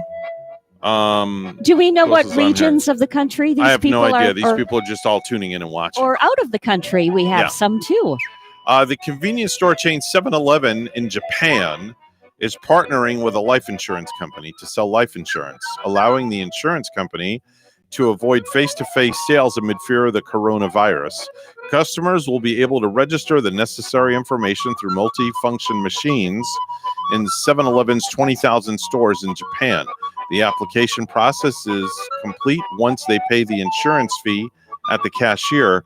Customers will also be able to do part of the process through their smartphones or their PCs. Can you imagine that going to a 7-Eleven to purchase your life insurance? Right, then you buy a soda and you drop dead from sugar intake. And get some of that good 7-Eleven coffee to Slurpee. enjoy with Yeah, it. or a Slurpee. Yeah.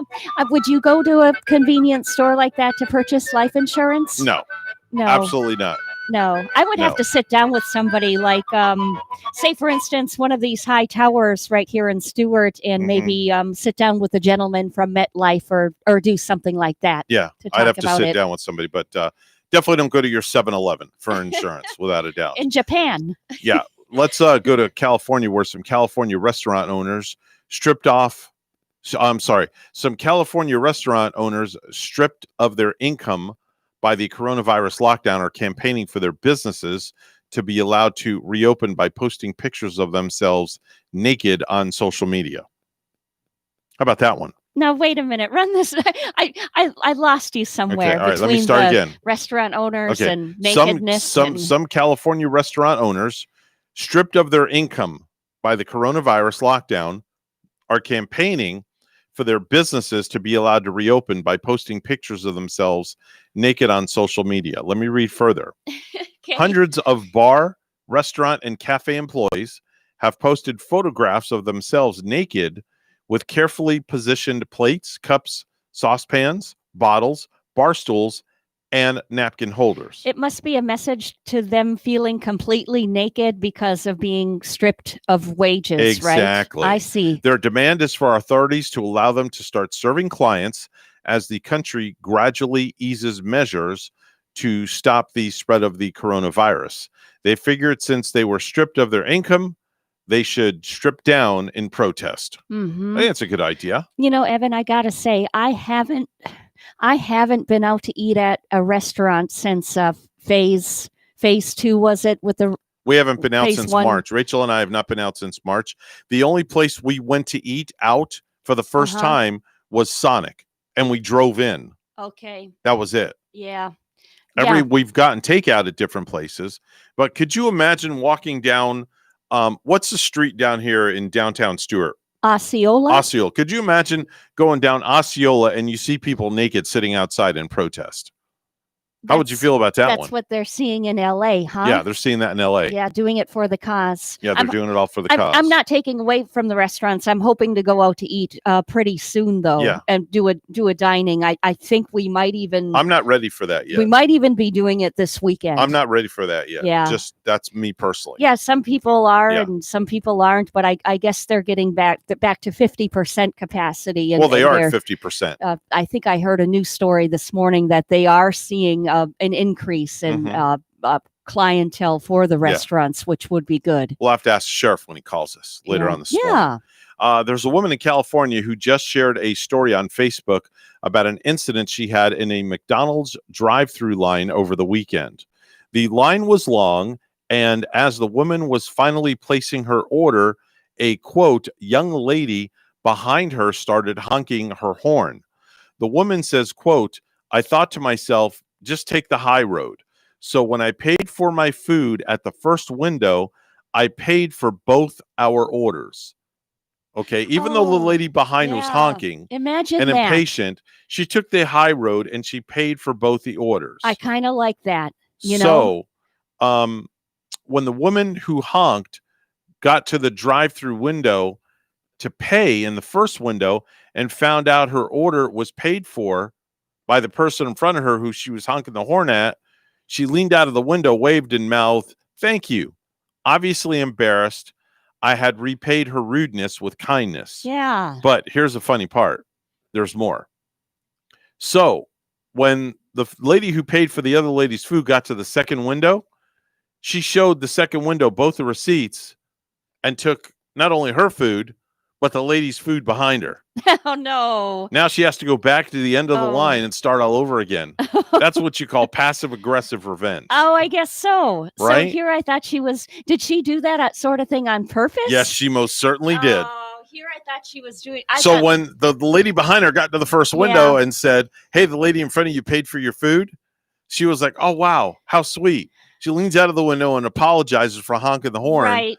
Then when she gets up there to the window, there's no food. Here you had my hopes up too high for this, and I thought there was somebody good in this world that was Mhm. going to pay it forward, even though they just. Well, she did. felt- She paid it forward to herself. yeah, that is some passive aggression right there. That's how you get back. That's how you get revenge. You know, what is it with people and going through drive-throughs and beeping horns and not Mhm. having any kind of patience nowadays? I witnessed this on our turnpike just the other day. You know the turnpike where they just did the road construction in Port St. Lucie, and you come off the exit turnpike onto Port St. Lucie Boulevard, Mhm. and you're getting onto Port St. Yeah, Lucie Bayshore, Boulevard and right, Bayshore. and right. You know how confusing it's kind of gotten confusing there with the system of, the arrows and Right. which lane you're in and going straight. Correct. Well, I heard all this beeping and commotion yesterday when I got off the turnpike, and then I heard some guy yell,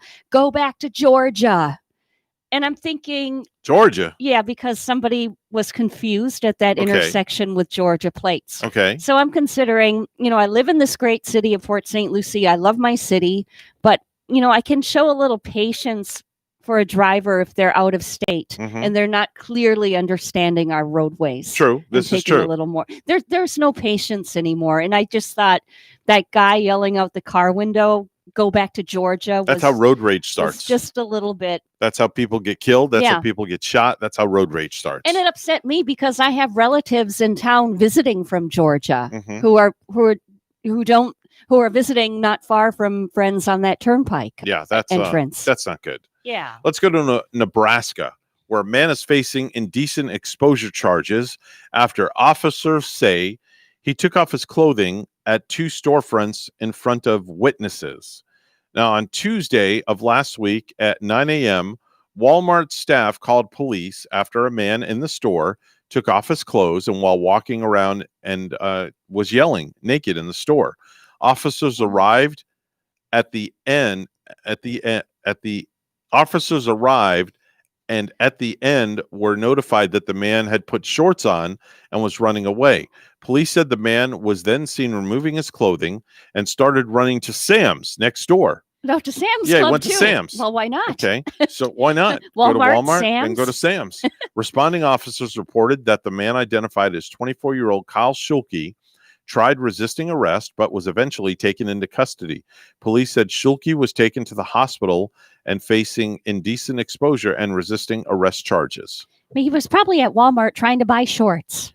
You know? Well, no, but he went there clothed and then he took his clothes off. Yeah. Maybe I guess maybe he thought he was at Blind Creek Beach or something. or he didn't like the clothes he was wearing. No, and, don't know. Just didn't know about the changing rooms or something. Yep. I don't know. Here's an interesting story. This one will take the cake. An airline passenger has been detained in China after allegedly attempting to smash open a plane window at 30,000 feet. Oh, wow. That's wild. Right? 30,000 feet, tried to smash a plane window open. Stupidity at its best. What the heck are you thinking? The 29-year-old woman had consumed 2 bottles of super strength 151 rum on her own before boarding the domestic flight, according to the police. One window cracked, and the Airbus A320 had to make an emergency landing as a result of the mid-flight fiasco. You want to know the reason she did it? Why? Because she wanted her boyfriend to go in the bathroom with her and become a member of the Mile High Club. Oh my gosh. And the boyfriend refused. So she smashed the plane window. So she smashed the plane window. Wow. She wanted it and she wanted it now. Yeah, she wanted it, and boy, did she want it, and she got it. But she didn't take the high road. No. Didn't become a member of the Mile High Club. No. That's for sure. By the way, speaking of airlines, did you hear this morning? All major U.S. airlines are now requiring passengers to wear the face mask. Yep. And JetBlue was the first one to do it. And now it looks like all of the airlines requiring passengers to do this. Now, while that happened in New Orleans, 27-year-old Mariel Vergara allegedly strolled up to the Spirit Airways ticket counter at Louis Armstrong Worldwide Airport on Friday night, completely naked. I've flown Spirit before, too. Yeah, well, Have they're you? free-spirited, let me tell you. Airline officers instructed her she wouldn't be able to buy a ticket without clothes on and asked her to leave. She refused. Oh, my gosh. And by the time a deputy arrived, Vergara had put on a gown. But unfortunately, it was too short to cover her privates down below. And she was not wearing any underwear. Oh, my. Yeah. She allegedly ignored police orders to leave and scuffled with the deputies as she was taken into custody. She was booked on fees of obscenity, resisting arrest, battery of a police officer, easy battery, and remaining in a spot after being forbidden. Oh, my. What would cause one to stir up that urge to walk up there and purchase your tickets naked? Maybe she wanted to become a member of the Mile High Club as well. I mean, you have to be naked. Well, no, you don't have to be naked to become a member of the Mile High Club. But maybe that's what she wanted, Bonnie. But now you do have to wear a mask. You do have to wear a mask. Yeah. Clothing and mask required. Yeah. We have a call right now. Let's get to the call before we go to do the news. Good morning. You're on the air. Who's this? Boo. Yeah, man. How you doing? This is Fredo. Oh, Fredo's calling in from the Shy Guys. Oh, good morning. Hey, good morning, Fredo. How you doing? Doing good. Hey, I heard you reading that story about at Louis Armstrong Airport about that naked lady. Yeah. You have her phone number? No, I'm not giving you her phone number. Oh, man. Come on, Evans. Why you do gotta you give me the phone? No, all right, here. It's area code. I'll give it to you. It's area code 999-888-7777. All right, I got that. Thank you, Evans. All right, Fredo, I'm know how you smelling make some out. desperation right here, Fredo. I'm unpleased. All right. Say goodnight. All right, bye. Say goodnight, Fredo. Good night, Fredo. There you go. Well, there's Fredo. I have no idea where Fredo is, Man, but yeah, I don't. he's, He's somewhere on another he's planet. somewhere on another planet. Yeah. Yeah. He shouldn't call us when he's already had a little bit. I think he's been hitting the sauce. Yeah. I think he's been hitting the Fredo sauce. And before 9. Yeah, and before that's 8. not good. Get a life, Fredo. Heck. I'll have to send you to Human Resources when you return tomorrow. 7:46 news time. Let's go to the news desk. Bonnie standing by. Morning, Bonnie. Good morning, Evan. A federal judge won't put the brakes on his own ruling that restores voting rights to felons. Rory O'Neill reports. Judge Robert Hinkle refused a request by lawyers for Governor DeSantis to delay his decision that allows felons to vote if their prison time has been served. Voters approved restoration of felon rights, but state lawmakers insisted all fines and fees must be paid back first. The judge called that a pay-to-vote system. The governor's lawyers are appealing the decision to the circuit court in Atlanta. I'm Rory O'Neill. A Fort Pierce City Commissioner wants more to be done to make sure police body cameras are always rolling when they're supposed to be. This comes after 2 Fort Pierce officers were arrested for their involvement in the beating of a patient at Lawnwood Regional Medical Center, but their body cameras were not recording. WPTV's Megan McRoberts reports. Well, still under investigation tonight is whether or not those police officers were required to record a potential crime, even inside a medically sensitive area. But still, Commissioner Reggie Sessions wants to put more on the books to make sure police officers are recording when they're supposed to. Had surveillance cameras inside Lawnwood Regional Medical Center not captured this beating, Commissioner Reggie Sessions says 2 officers might not have been arrested. Monday night, he pitched his idea to draft a city ordinance requiring police to record full citizen interactions and upload them to a server daily. What we have to do is we have to start some conversation. Commissioner Jeremiah Johnson said the department already has body camera policies and new rules by the city might not be appropriate. There are policies in place, and it's our job to hold those folks in charge of those policies, hold their feet to the fire. But a local defense attorney, Ashley Minton, agrees something more does need to be done beyond police policies. I mean, I would like every officer who is on scene or interacts with a citizen to record their interaction from the beginning of the interaction until the interaction has concluded, which is exactly what they're supposed to do pursuant to their own policy. But too often, she says, that doesn't happen, and camera footage needed to defend her clients is missing. It's a significant number of cases, and it's the significant majority of my cases. Saying 90% is kind, I think it's probably almost 100%. That do not have continuous recording from beginning to end. And again, they're required to do that. So the fact that they're not following their own policy is the frustrating part. Commissioners agreed to talk about body camera issues in more depth at a future meeting and get insight from the city's Police Oversight Committee. Now, there was also a police union representative here tonight who says that there have been issues with these cameras glitching, so as to say any missing footage may not be the fault of the officers, but going on to say that maybe there does need to be more conversations with the manufacturers about how reliable their cameras are. In Fort Pierce, I'm Megan McRoberts, WPTV News Channel 5. Lastly, prosecutors are declining to formally charge dozens of people involved in Tampa protests. State Attorney Andrew Warren says there's evidence the 67 people arrested June 2nd were peacefully protesting. They were initially charged with unlawful assembly. Warren says prosecuting people for exercising their First Amendment rights doesn't solve problems, it creates them.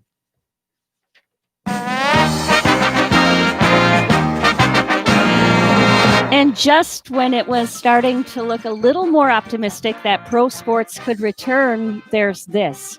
ESPN says a small number of Dallas Cowboys and Houston Texans players have tested positive for coronavirus.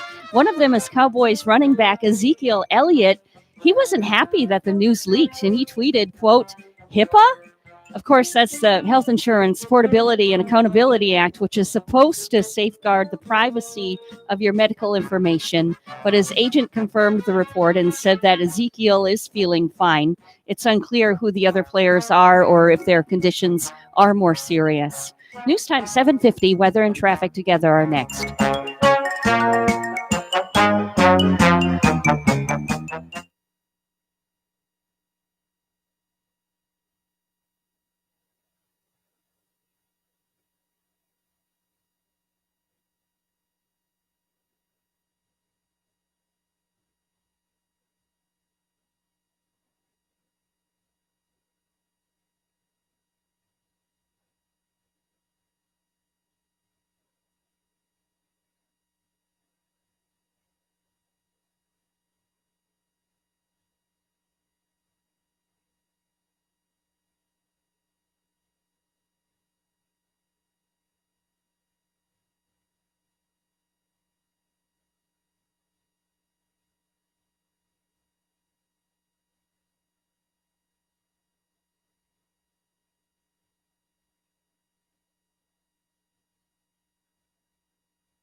7:52 the time on the Get Up and Go show with Evan and Bonnie. It's time for traffic and weather together, all brought to you by Code Red Roofers. Bonnie? Traffic is looking excellent this morning. Not seeing any accidents or slowdowns. U.S. Highway 1 moving smoothly. So are major highways. There's your latest look at traffic.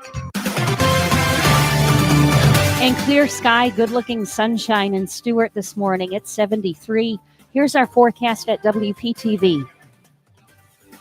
This morning here on the Treasure Coast, it is cool and clear with light northerly winds. This afternoon, mostly sunny with high temperatures in the mid to upper 80s and breezy northeasterly winds, low humidity and low chances for rain today. Tonight, mostly clear, low temperatures in the 60s and low 70s and light winds out of the northeast. I'm WPTV First Alert meteorologist Glenn Glazer on WSTU AM 1450, Martin County's Heritage Station.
Do you have a suggestion for the show? Send us an email, WSTUmorningshow@gmail.com. And now let's get back to the Get Up and Go show. Here's Evan and Bonnie. 7:56 on the Get Up and Go show. Thomas is on the line with us right now from Connecticut. Good morning, Thomas. How you doing? Good morning, starshine. The earth says hello. Wow. He's singing this morning. Do you think we should hire him? Yeah. Yeah. Would you like to be part of the Get Up and Go show band? Oh, absolutely. You know, I can play, Fredo's not here today. I could play six-string guitar. Okay. I play a Rickenbacker bass. Okay. I can sing songs. Do you have your guitar right next to you? No. See, you should never come to a phone call and talk about a guitar or an instrument unless you've got the instrument right there, because you know that with my wit and how witty I am, I would put you on the spot and ask you to play us something for us. Yeah, we want you to be guitar ready next time. Yeah, you got to be guitar ready. Well, you know what? I usually have my guitar right next to me in the studio. Mm-hmm. Oh. But I was sitting comfortably in the living room last night playing for about an hour. Oh, wow. Okay. Yeah, I rehearse at night after the big boss has gone to bed. Okay. So you didn't serenade her last night? Well, you know, only until she falls asleep. Oh, that's not good if she's falling asleep while you're playing. It's good because I sing love songs. Oh, you're Mr. Romantic. Don Juan here. That is romantic. Wow. You're going to have to call. You know what? Next time you call in, you're going to need to have that guitar handy. So I want you to serenade Bonnie on the air. Oh. Yeah. Maybe sing Love Train for us or something. Or Evan would like to hear it. No, I don't want him to play Love Train for me. No. By the OJs? No. How about you can do Julio Iglesias's To All the Girls I've Loved Before? To all the girls I've loved before. Wow. There you go. See? Oh, travel in and out my door. Wow. Look at that. Yeah. Okay. Maybe Gino Vanelli, I Just Want to Stop. Can you do that one? Remember that one? Wow, I love that song. That was a one-hit wonder. There's a song from Vince Gill called Whenever You Come Around. Oh, I like that one. Mm-hmm. Vince Gill's a great country artist. Oh, my gosh. He's so good. Anyway, maybe I'll sing Whenever You Come Around. Or better yet, you know what's a great song to play on the guitar? You probably know how to play it. Friends in Low Places by Garth Brooks. I could have written that song. That's a great song. That's a great song. Yes, Hey, we're yes, coming up against the top of the hour news, so we got to get on out of here. Thank you so much for calling and, as always, being a part of the show and being one of our fans as well. Have a blessed day. Have a blessed day. Have fun, both of you. All right, bye-bye now. too. We're WSTU Stewart. We're Martin County's Heritage Station. The news is coming up next. And then right after that, Sheriff William Snyder from the Martin County Sheriff's Office will be joining us. So don't you dare go anywhere. Don't even touch that dial. We'll be right back.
online, covering the Treasure Coast. Get connected with the Get Up and Go Show. And now here's your host, Evan and Bonnie. 8:07 the time on the Get Up and Go Show. And boy, we have a real treat today. Normally, Sheriff William Schneider would be joining us on our line, but instead, I should get a drum roll out for this one. She's making an appearance on the program. Yeah, we It's haven't been heard from her in a been long like time. months. It has been. Yeah, almost forgot who she was. Christine Christofek is joining us. She's the public information officer from the Martin County Sheriff's Office. And of course, the studio audience gives her a round of applause and welcomes her in. Good morning, Christine. Well, my goodness. This feels good. I don't think I need a round of applause. I deserve that, but thank you very much. We miss you, not to say anything less that we don't enjoy having the sheriff on, but boy, we miss having you on. Oh, thank you. I appreciate that. I miss being there. He's got his grandkids in town. I know. And they're up early, and they're up. So he says, "Could you take this for me this morning?" I said, "Absolutely." Wow. Now, does he bring the grandkids into the office every now and then with him? Yes, he does. Wow. And they're adorable. Now, if I They're remember adorable. correctly, the sheriff has a fish tank in his office. Am I correct? A large one, yes. Yes, a large one. And I bet the grandkids are fascinated by that. I think the grandkids and most of the adults are fascinated by it. When you walk into the office, it's just very peaceful. The water turns, he has the lighting on it that's blue, and you just sit there. They say it's great for calming people and blood pressure, and it does. You walk in and it's fascinating. Yeah, when I back in, I think it was first week of January or towards the end of December, when I came down to the offices, and I had the pleasure of meeting you and him both, and I walked into the office, I was like, wow. I'm like, I need to zen out here. This is like, the lighting was just, it was nice and mellow, and you had the fish tank, and I sat down, and it was like a very calming effect in his office. Absolutely. Matt, can you imagine though? I bet he would need that. And most of us would go in there and we just take a deep breath. It's very calming when you meet in his office. Yeah, if you ever need to decompress, just go in the sheriff's office. There you go. Exactly. Exactly. Hey, let's talk a little bit about the overdose situation that's been going on as of late in Martin County. It's been an increase, hasn't it? Well, I mean, just overall, I think I wanted to talk about with all the national events going on. If you're a news junkie like me, you're constantly watching television. Right. And I just don't want anyone to take their eye off the ball locally. We have a beautiful community. We don't have this type of issue taking place here, and sometimes we forget how lucky we are. But that being said, we do have these problems that I don't want people to ignore.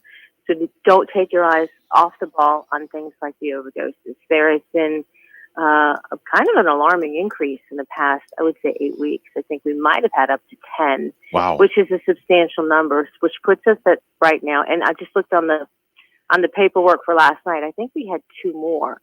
So we're at 65 for the year. And we were able to break this down, and for no other reason but to let the public know. It's just an interesting breakdown. Of the 63 that we had leading up to the day before yesterday, 35 males, 28 females. The youngest was 16. Oh. Yes, and the oldest was 75. Oh, my gosh. We've utilized Narcan 26 times. That's when we log it 26 times. So we might have actually given somebody a double or a triple dose. So 26 lives were saved. That doesn't account for, deaths. So we have 9 male deaths, 6 female deaths. So 15 deaths.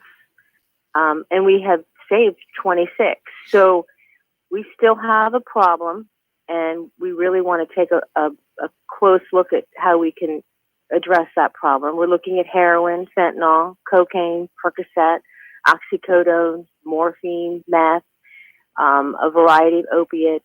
And then we have overdoses where it's just unknown. And we don't know what it is until toxicology or autopsy is completed. So they suspected, and we don't know. We usually have overdoses, but not a spike like this. Sometimes they suspected when stimulus money was going to go out, there was going to be more cash on hand. And you could expect to see some of the users going out and buying drugs. Yeah. And which is terrible. It's just terrible for them, but it's an addiction, and it's an illness. We really need to start looking at trying to solve these issues of this substance abuse, because it's taking too many lives. So we have that we're working on, and we're always looking for potential solutions, but it's a serious problem, and it's not addiction. Addiction has, doesn't discriminate. It's all over. It could be a neighbor. It could mental be- health is a serious issue that goes on in our society even before COVID-19. It's always been there, but there's resources and there's avenues that people can reach out for. I mean, if even if you're just thinking about committing suicide or anything, you pick up the phone, you call somebody. I think it's like 211, one of those numbers you can call. There's a 211 Yeah, number. there's a 211 I think number it's you out can of call. Palm Beach. Yeah. Yes, and we've had the shutdown, and I think you'll see it nationwide. Yeah. The shutdown, and there are many studies in this, or many reports in this, that it's caused some depression. People have lost their jobs. Mm-hmm. It could turn into a perfect storm when you're locked in and isolated. Some people might say, well, we get to stay home. We get to. It doesn't have that great of a effect. Mm-hmm. So there's a lot that we really need to start focusing on. We have to focus on the law enforcement aspect of trying to figure out where these drugs are coming from. But society needs to figure out on how to just address the individual needs of those suffering from this. And what do they Because we're say? losing them. They say like idle time is the devil's hands, or some sort of Always. thing. Yeah. Always. And we've had it. And now they're saying, we may have it again. You should have a plan in place, and we shouldn't have this again. Hopefully we won't have this again, because it is costing lives. And this is just on a local level. This is just Martin County. Yeah. Christine, go ahead. I'm sorry. So I think it's important for everyone just to pay attention to your friends, neighbors, and family members, and don't be so consumed with national events that we really take our eye off this. Christine, I wanted to touch a little bit about something that's very near and dear to me, and that's the canine units through the different police departments. As you know, my daughter is a canine police officer with the city of West Palm Beach, and recently there was something going around the net about a disbanding of a canine unit and defunding the canine unit. How is that even possible? How can that possibly happen? Well, what the whole question of how can you defund a police department is floating around. I saw that report. I can't remember what city or town that was, but that is going to be that type of an attempt on certain areas that they're going to try to pick and choose. Now, we all know you can't take a police department away. That's, I think, what they're looking for, areas that you can stop and cut. And for them, whoever it was, it must have been the canine. You know as well as I do, the canines. And I think I read that they wanted to stop this type of pursuit of a suspect. But it's important to remember those canine dogs are there to protect the handler. Mm-hmm. They're there to protect the human being. Well, not only are they there to protect, there's many different types of canines. There's bomb sniffing, there's drug, there's many different types that are specialize not only in protection but other things as well. Yes, and you know as well as I do, but more importantly, too, that when you're in a volatile situation, you send in the dog. Mm-hmm. And you send in the dog to stop something, and you read about or you hear about the terrible endings sometimes when the dog is injured, but you don't always hear about the number of deployments for those dogs that actually are successful without incident. Right. And there's thousands across the nation. So you're seeing a lot of this. It is not even a question in Martin County. I was going to ask you that. No, not even. It hasn't even surfaced here. Nothing like that. Good. So I believe we have 6 dogs. Mm-hmm. 6 dogs, and each of them are assigned a shift, and you'll see them. I'll post videos of suspect search and takedowns and things that they have an incredible value. But you're seeing this. You're seeing in New York that they disbanded and completely eliminated 600 of their plainclothes. What that is the crime suppression. So they're undercover and they're embedding and they're cracking down on crime. Gone. Wow. gone. And the city that needs it the most. It's hard to understand, but we'll have a clearer understanding a year or two down the road. Now, what happens in the case where the Hallandale Police Department, the entire SWAT team resigned? Now what happens when you get into a situation and you need a SWAT team? What do you do? Well, if that particular town is in a situation where they need SWAT team, there are mutual aid agreements where they're going to have to pull. Hallandale is in Broward County. Yes, that's Broward County. So Southern Broward end. County, yeah. So Broward County, they would have to rely on their SWAT team for Broward County or mutual aid. But how long is that going to happen? Yeah. You know, we're looking at a perfect storm, but you have to let this play out. There's no other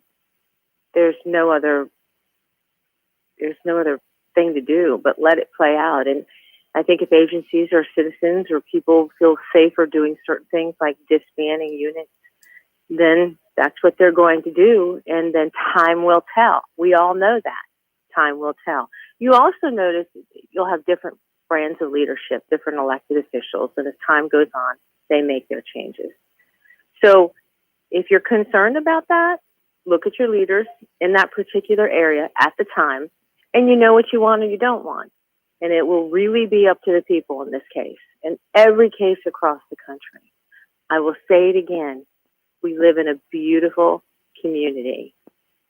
We have such great community relations with everybody, and we work hard to achieve that. And it's nothing that we did this week or last week. We have been doing it all along. And I just hope everyone gets to this place where they treat everyone with respect and like human beings. Yeah. And this stops, because it's terrible to watch. Very well said.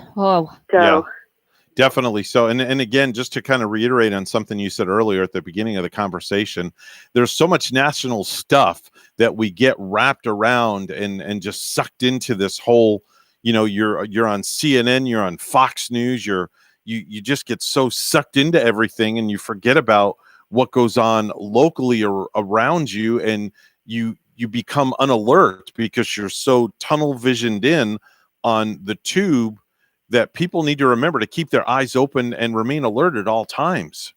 Right. Here's another thing that I noticed that people are becoming scared. Yeah. And I think that's in someone even like me. And I think everyone should just take a minute, and whatever news agency you watch, flip it over a little bit. Experiment with other agencies. Experiment with other things that you watch, and kind of compare and see how different they are. And then meet in the middle. So if you're seeing one agency that has this and you're starting to get nervous, and one agency has this and it's not as bad, meet in the middle and say, you know what, there has to be a middle ground. Why the reporting is just so different. Well, it's the same thing like when hurricane season is and you got a storm coming. The meteorologists, they scare the living daylights out of you, and people go into a frenzy, they go into a tizzy, and then eventually it's not really all that bad. Right. Well, people are starting to react. I think you've seen the reports that within 30 days, 6 million guns have been purchased. Yeah. 6 million nationwide. Mm-hmm. So people are reacting, but once again, we get lost in that national narrative. So let's come down locally and let's look at what we have. You miss your life when you worry about things you can't control. Yeah, exactly. So we really need to focus on our own safety here. I know I wanted to talk about the burglaries, the attempted burglaries again for the weekend.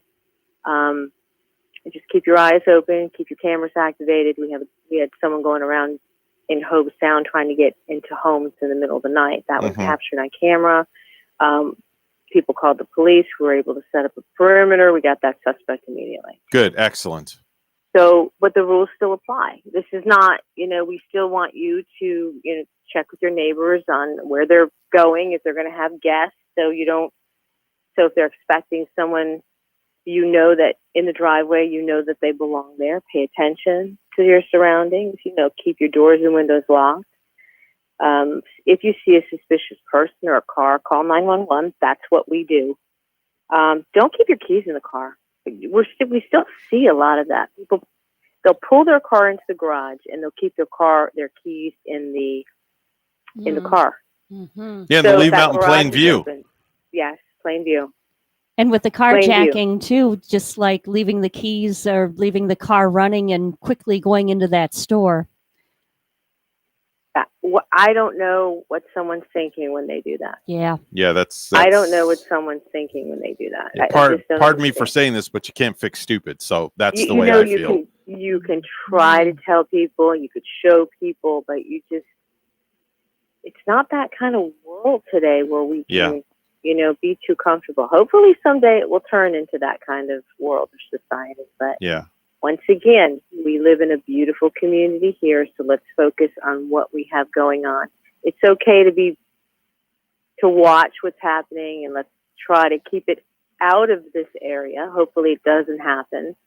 We've had protests. We've had peaceful protests. Mm-hmm. We have things going on here, but it's nothing like on the national spotlight.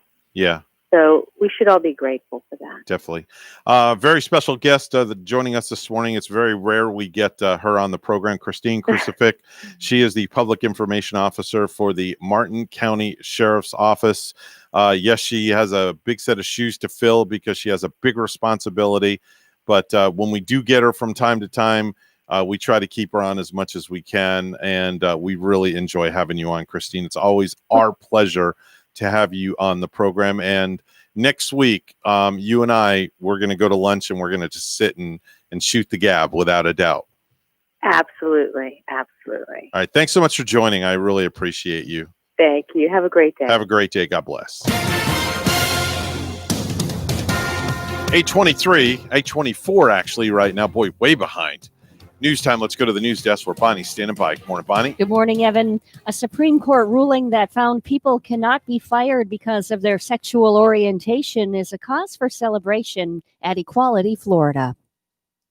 This has been an amazing watershed moment. It comes at a time when our country needs some bright lights, some indicators that progress can be made, even in difficult times.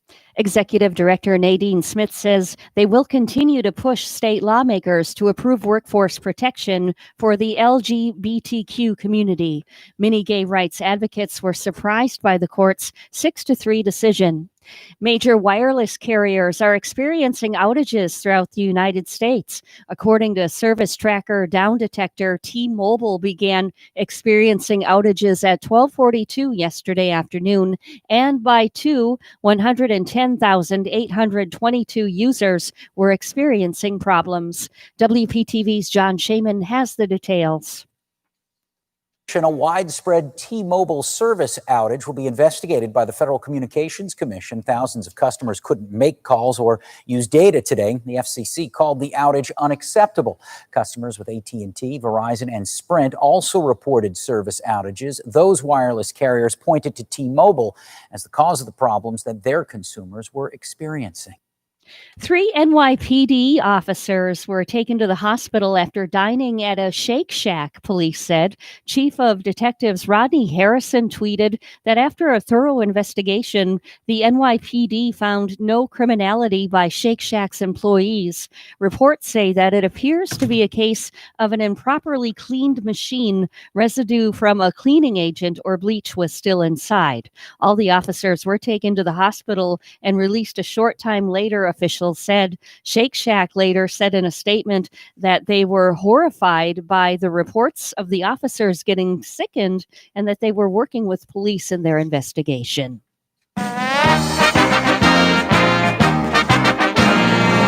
An Olympic boxer by the name of Jenny Fuchs recently tested positive for 2 banned substances, but she's not in trouble.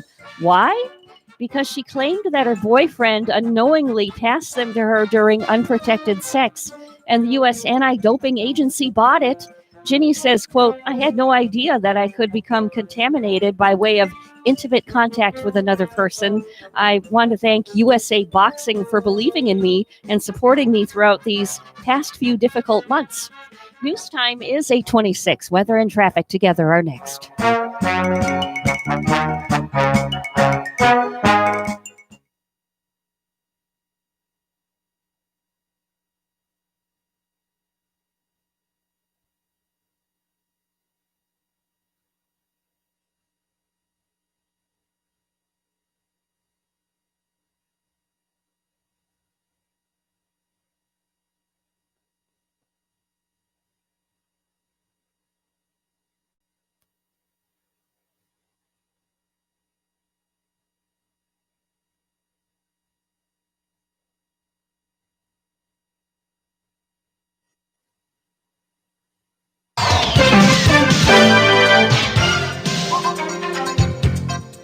$8:27 the time of the Get Up and Go show. It's time for traffic and weather together. It's all brought to you by Code Red Roofers. Bonnie? Well, there is an accident to the south of us. This is I-95 northbound at the exit ramp, PGA Gardens, down that way on I-95 northbound. There's not any roadblock from that accident. Here on the Treasure Coast, the roads are clear. There's your latest look at traffic. And we have 76 right now in Stuart. Here's our forecast at WPTV. This morning here on the Treasure Coast, it is cool and clear with light northerly winds. This afternoon, mostly sunny with high temperatures in the mid to 80s and breezy northeasterly winds, low humidity and low chances for rain today. Tonight, mostly clear, low temperatures in the 60s and low 70s and light winds out of the northeast. I'm WPTV First Alert meteorologist Glenn Glazer on WSTU AM 1450, Martin County's Heritage Station.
Do you have a suggestion for the show? Send us an email, WSTUmorningshow@gmail.com.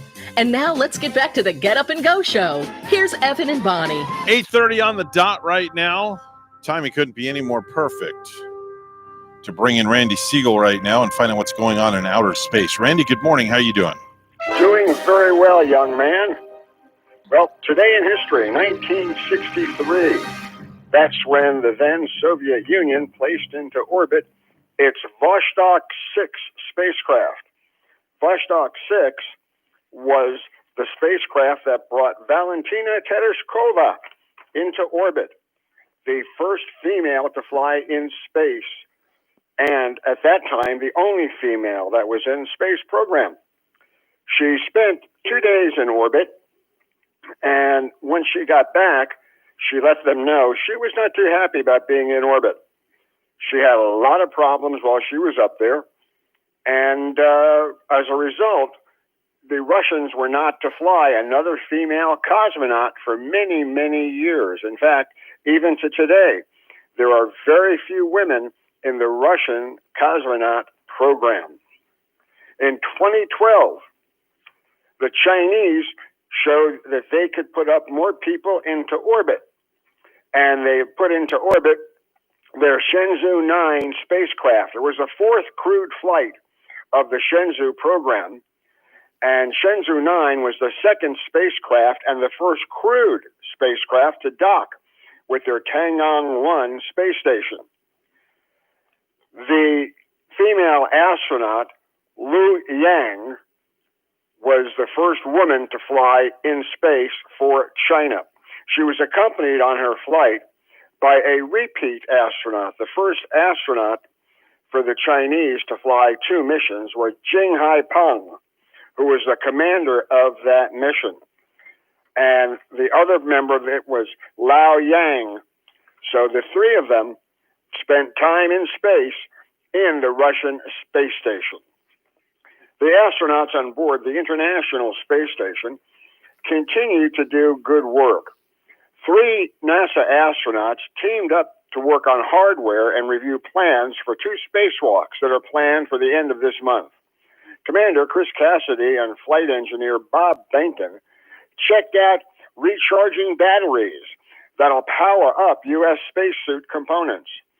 Flight engineer Doug Hurley, he looked at procedures to put the spacesuits as well as other steps that'll be necessary should there be any kind of emergency outside the spacecraft. Cassidy started his day in the Japanese Kibo module, readying a 110-kilogram red-eye satellite for deployment in the next couple of weeks. He installed the satellite inside Kibo's airlock, where it'll be placed into a vacuum of space and then ejected into orbit from the NanoRacks Kyber microsatellite deployer. Red-Eye is the second of 3 microsatellites, and it'll be testing communications, flight computers, and thermal management technologies. Benton helped out with the Red-Eye work before installing the new MACHI microscope in the room for a new European Drawer Rack 2 that'll support a variety of new experiments. Meanwhile, the 2 Russian cosmonauts on board continued working with microgravity research and life support operations. Veteran flight engineer Anatoly Ivanushin, he serviced hardware that observes plasma crystals, which could lead to improved research methods and new spacecraft designs. First-time space flyer Ivan Wagner, he checked space radiation readings and set up Earth observation tools. We've also learned that the Chinese had to postpone, due to technical difficulties, a new Bandao spacecraft. Bandao is their version of the U.S.'s global positioning satellite. It appears that their Long March 3B rocket had a technical issue, but according to one source, they've overcome that, and they're hoping to launch this evening. Another source says they may have to stand down until the end of the month. Well, we'll keep you apprised on what actually does happen. The Atmospheric Space Initiation Monitor, or the ASIM, which is mounted outside of the European module on the International Space Station, has begun its 2nd year of observation. In just 1 year of operation, the team has published the first images of Earth in X-rays at high spatial resolution, something that is a great feat from the International Space Station. NASA is also working with the Cygnus spacecraft that will be entering the Earth's atmosphere. NASA will deliberately set fire in the spacecraft to see if a smoke eater and carbon dioxide scrubbers can make future moon missions for astronauts safer. NASA hired Cygnus capsules to do the experiment, and they're working very diligently to see that that will take place. Also, before the end of the year, if everything goes well, there'll be a new space toilet on the International Space Station. Astronauts are not exactly happy with the current toilet that is on the space station because it's messy to clean up, and it does leave a lot of problems. Well, the new Universal Waste Management System is designed to bridge the technologies of current laboratory space and humans visiting other planets. So it's going to be quite a feat before the end of the year to have a new space toilet on the International Space Station. The European Space Agency's ExoMars Trace Gas Orbiter has detected a glow green oxygen in Mars' atmosphere. It's the first time that this emission has been seen around a planet other than Earth. They have been able to detect a green aurora outside of Mars' atmosphere, above the surface. So it explains a little bit about Mars losing the oxygen that it once had. The European Space Agency also is working with its Solar Orbiter. Solar Orbiter has made its first close approach to the star on the 15th, yesterday, getting us close to 77 million kilometers to its surface, which is about half the distance between the Earth and the Sun. It's the first time that any spacecraft has gotten this close to our own sun. And for those who don't remember, our sun is a star, and we orbit around it. The Europeans are also getting ready to finally launch from French Guiana. Their Vega rocket has been brought down to French Guiana along with its satellite. The satellite that will go will be CeoSat. This spacecraft is a state-of-the-art camera that can image Earth land with a resolution of 2.5 meters. That's pretty close from an orbit about 250 miles away from the Earth. The first space tourists are getting ready to go into space. And these tourists are going to go on a variety of different vehicles. Coming up, they will fly on Spaceship One. Spaceship One is from Virgin Galactic. I think that's Spaceship Two. And they'll fly a suborbital flight. Also eyeing suborbital flights is Blue Origin's New Shepard vehicle, which will launch them into a suborbital trajectory in a capsule and then land them. So we're going to start to see more private industry bringing more tourists into space. Tomorrow we're going to tell you about the U.S. military getting ready for a event and NASA's new spacecraft heading to Mars. So until then, have a great day, everybody. That's your daily dose of space in another place with the one and only Randy Siegel, who's on this program Monday through Friday, right around the 8:30 hour. Time to head on over to Ellie's Downtown Deli, where Bonnie's standing by with the latest and greatest to soothe your churning stomach. Oh, yeah. And, this will certainly delight your appetite. They have fresh, famous jumbo wraps at Ellie's Deli. And I think my favorite wrap has to be the Reuben's Reuben. I already like a Reuben sandwich, so why not in a wrap, right? Yeah. And you can get your choice of wrap like a garlic, tomato, basil, a spinach wrap. And the Reuben's Reuben coming with pastrami and corned beef, Swiss cheese. They have sauerkraut in it. Of course, the Thousand Island dressing you got to have, lettuce, onions, and tomatoes. Enjoy it for lunch today with a fresh side of coleslaw, maybe black and green olives or potato salad, maybe a fresh hot bowl of soup today. At Ellie's Downtown Deli in Stuart, they now have their patio back open, plus they're at 50% dining inside with a full menu for pickup or delivery. Ellie's also has full dinners available for takeout, plus their fabulous desserts as well. Call 772-781-6605 to order and pick up today. They're at 18 Southeast 6th Street, just off Colorado in Stuart. Call 772-781-6605. Ellie's Downtown Deli in Stuart. It's time for the Precious Metals Report. It's all brought to you by St. Lucie Jewelry and Coin. Gold is going to be opening up at $1,727.40 an ounce, and silver will be opening up at $17.35 an ounce. Time to go to the news desk at 8:42 on the Get Up and Go show with Evan and Bonnie. Bonnie has the headlines this morning. Take it away, Bonnie. Thank you, Evan. A Supreme Court ruling that found people cannot be fired because of their sexual orientation is a cause for celebration at Equality of Florida. Judge Robert Hinkle refused a request by lawyers for Governor DeSantis to delay his decision that allows felons to vote if their prison time has been served. Voters approved restoration of felon rights, but state lawmakers insisted all fines and fees must be paid back first. The judge called that a pay-to-vote system. The governor's lawyers are appealing the decision to the circuit court in Atlanta.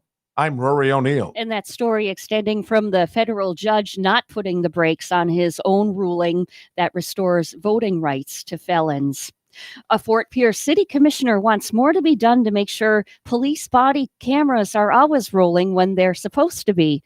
This comes after 2 Fort Pierce officers were arrested for their involvement in the beating of a patient at Lawnwood Regional Medical Center, but their body cameras were not recording. WPTV's Megan McRoberts reports. Well, still under investigation tonight is whether or not those police officers were required to record a potential crime, even inside a medically sensitive area. But still, Commissioner Reggie Sessions wants to put more on the books to make sure police officers are recording when they're supposed to. Had surveillance cameras inside Lawnwood Regional Medical Center not captured this beating, Commissioner Reggie Sessions says 2 officers might not have been arrested.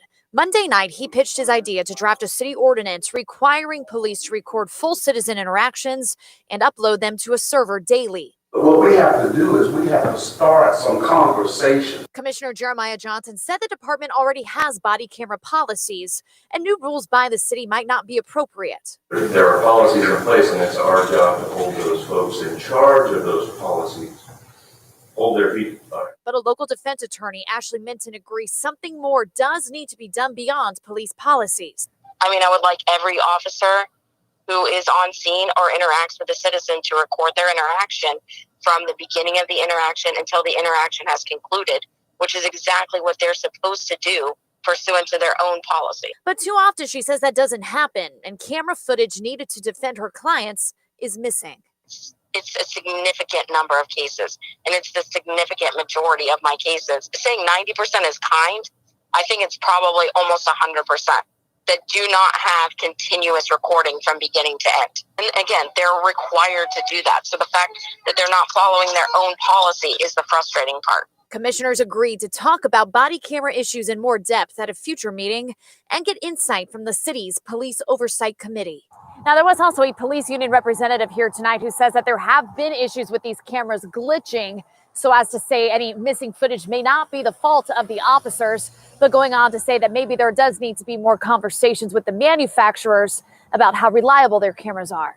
In Fort Pierce, I'm Megan McRoberts, WPTV News Channel 5. And here's a follow-up to a story we reported yesterday. A 20-year-old man was arrested Monday in connection with the fatal shooting of a Florida Fish and Wildlife Conservation Commission officer in LaBelle. According to the Hendry County Sheriff's Office, Alicio Hernandez faces a murder charge. Julian Keene Jr., age 30, was found fatally shot Sunday morning near Apache Circle and Nobles Road. Hendry County Sheriff's Office Captain Susan Harrell said Keene and another man had witnessed a reckless driver, prompting Keene to get in his truck and follow the vehicle. After Keene and Hernandez stopped, Keene confronted Hernandez and was later shot, investigators said. Hernandez was being held in the county jail on a $500,000 bond.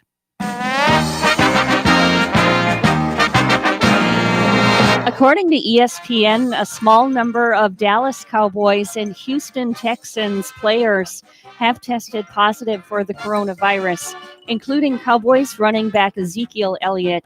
His agent says he's fine, though.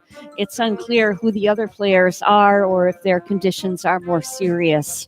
News time is 8:46. Weather and traffic together are next.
7:47, actually 8:47. Wow, I just lost an hour. Okay. 8:47, now it's 8:48. The clock ticked over. Time for traffic and weather together, brought to you by Code Red Roofers. Bonnie? On our highways, the latest report now from FHP. Not seeing any traffic accidents throughout the Treasure Coast. Major highways, side streets looking clear at the moment. There's your latest look at traffic. Stewart is a nice 76, and here's our forecast at WPTV.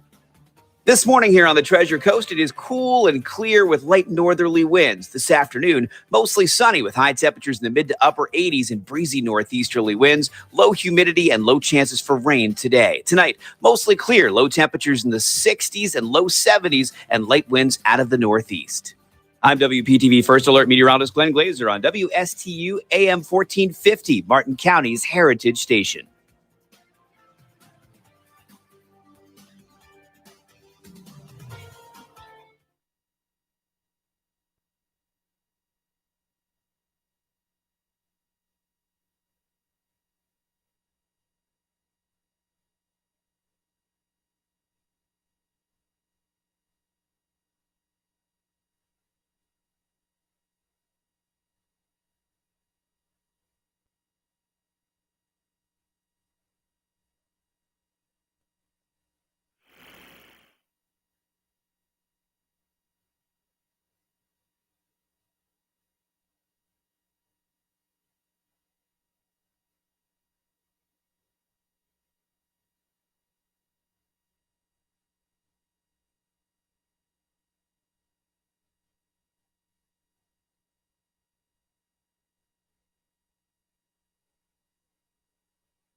You're listening to the Get Up and Go Show with Evan and Bonnie on Martin County's Heritage Station, AM 1450 WSTU.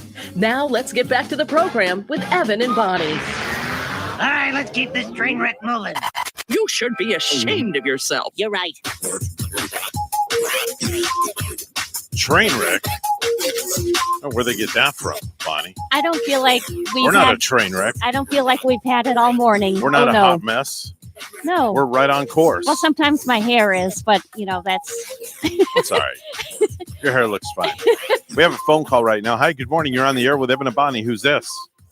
Well, good morning, guys. How y'all doing? Oh, it's the old man down the road. Was he parked out here this morning? Did you say he was in town? I thought that was his vehicle that I saw outside, because every now and then he rents a vehicle, but I'm not sure. Old man, where are you at right now? I'm in Keystone, South Dakota by Mount Rushmore. Oh, wow. Oh, okay. You are one with the buffalo this morning. Yeah, it's a beefalo. Calls it a beefalo, Bonnie. Yeah, I had an incident that he just the other day we're trying to get through that Edna thought she saw a pretty cat and found out she didn't have her glasses on, and it was a skunk. Oh no! Oh wow! Oh no! And we have to go to the creek and we have to take a bath and all that. My goodness, I smell so bad. Oh! Wow. Okay. Speaking of skunks, and there's like this funny story about Gary. He was like up in Maine visiting, and he had gone out in the woods right around when it was getting dusk and the sun was going down. Mm-hmm. And he wasn't familiar with these creatures. I might not be either because I've never actually seen one in the woods. A skunk? He came back and he told his story. Boy, did he have a tale to tell. He said he was so scared he saw these giant, humongous skunks. What? The skunks were gigantic. Wow. So what had he seen? He had either seen a family of huge badgers, okay, or wolverines. Oh wow. And that's pretty scary. And I was so glad to hear that he got out of there. Okay. You know, obviously you would be afraid of gigantic skunks, but the badgers, they get really, and they can get really mean. All right. You're all right there, old man? You're coughing there in the background. Well, what are you coughing on the grits that Edna made you? Oh, kid, they can't cook now. I can't even go to the outhouse because both of them, between the skunk and the outhouse, the smell is just too much. Oh, man. They changed the faces on Mount Rushmore. They're all crying. Oh. Wow. Okay. All Look right. out for the giant skunks. Okay, so you're over there in South Dakota area, and where are you going to be venturing next, old man? Well, we're heading around the Black Hills. We're going to Chief Crazy Horse Monument. We're going to Deadwood, where the good old Deadwood. cowboys were at. Deadwood. Yeah. Deadwood. Is that like live wood, but it's dead? That's kind of a historic town, like you trying to make a funny there, Evan? No. Is it kind of like a Tombstone, Arizona, like a historic town? In only it's very much like that. Only Deadwood, South Dakota. Would love to okay. go. Oh All my right. gosh. All right. Well, old man, I thought since I've got you on the phone, I wanted to play around to this or that between you and Bonnie and myself and get everybody's opinion. So I'm going to read two different things to you, and you can pick which one you would choose and tell me why. So I'll start with you first, old man. Would you rather vote by mail or vote at a polling place? Which one? Vote by polling place. Okay. Why is that? Because I know my vote counts when I go into it, not where it goes through, a mail system. Because I don't even get my own mail. It takes about a week. Okay. Yeah, that's right. I forgot you live in out in the middle of nowhere. All Out right, in the Bonnie. sticks. Yeah, Bonnie. I think I'd rather do it in person and go to the polling Yeah, I'm place saying too. as long as it's safe. Yeah. All right, old man. Hank Williams or Hank Williams Jr.? Which one? I would have to go with Hank Williams. Okay. I thought you were going to say Junior there for a minute. I think I'm going to go with Junior. Yeah, I'll take Junior also. Oh, by the way, he had like some tragedy earlier his daughter this week. Got killed in a car wreck. 27-year-old daughter, right? Yep. Yeah. Yep. All right, old man. Indian food or Greek food? Oh, I go with the Indian food. It's really good. Yeah, I bet. What's your favorite Indian food? Ciabatta. Okay. Never heard of that one before. Yeah. Bonnie, which one? Greek, just because I'm not real familiar with Indian food. I'll be quite honest. How about you, Evan? I'm not familiar with either of the foods, so I'll just stick with good old American food. All right, old man, I don't even know if you're going to know what these things are, but Sling or Roku, which one? I'll go with FaceTime. FaceTime? Like I said, he probably doesn't know what they are. Yeah. Bonnie, which one? I guess I'll go with Sling. I'll take Roku. Okay. Old man, riding a horse or riding a motorcycle? Riding a horse, naturally. Okay, yeah, that's right. You're from the woods. All right, Bonnie? I would rather ride a motorcycle. Yeah, I'll take the motorcycle any day because I would probably get kicked off a horse. Breakfast or dinner, old man? If you could only pick one, which one would it be? Always a good breakfast in the morning. Yeah, definitely. And Bonnie? I'll go with a good dinner. All right. Out to dinner at night. I'll take a good dinner as well. Washing your hands or hand sanitizer? Which one, old man? Washing my hands. Okay. Bonnie? Hand sanitizer. Hand sanitizer when washing the hands is not available. Old man, KFC or Chick-fil-A? Which one? Oh, I hit a good one there. Chick-fil-A is my favorite. Okay. Bonnie? Why does he sound so sweet this morning? He's just in a good mood. Like, sounds cheery and sweet, delightful. He's in a good... I got a lot of gas out of me. Oh. Wow. Okay. All right. I'll take KFC, I guess. KFC? Yeah. All right. Very good. Nothing like that coleslaw, you know? All right. Yeah, I hear you. Well, that's a wrap for the morning show. And old man, thank you so much for calling. You can check in with us in a day or so and let us know how your ventures go. I appreciate you very much. Say goodnight, old man. Good night, old man. Well, there you go. That's the old man down the road who's been following me for over 25 years, Bonnie. I'm telling you, that's just a true blue fan, yeah, that old man. Yeah, he really is. Well, that's a wrap for the morning show, the Get Up and Go show, the Tuesday edition. Wednesday is tomorrow. Phil's going to be back with us tomorrow. So will Fredo and the Shy Guys. Very nice. So the band will be here. It was nice to give them a day off. Yeah. And the way we'll say chow mein. Honduras. And Arriva Dirty in the words of Ellen DeGeneres. Be kind to one another. That's right. Have a great day, folks. And we will see you right back here tomorrow morning, bright and early, 6 a.m. for another edition, the Hump Day edition of the Get Up and Go show with Evan and Bonnie right here on WSTU Stewart. We're Martin County's Heritage Station. Bye-bye for now.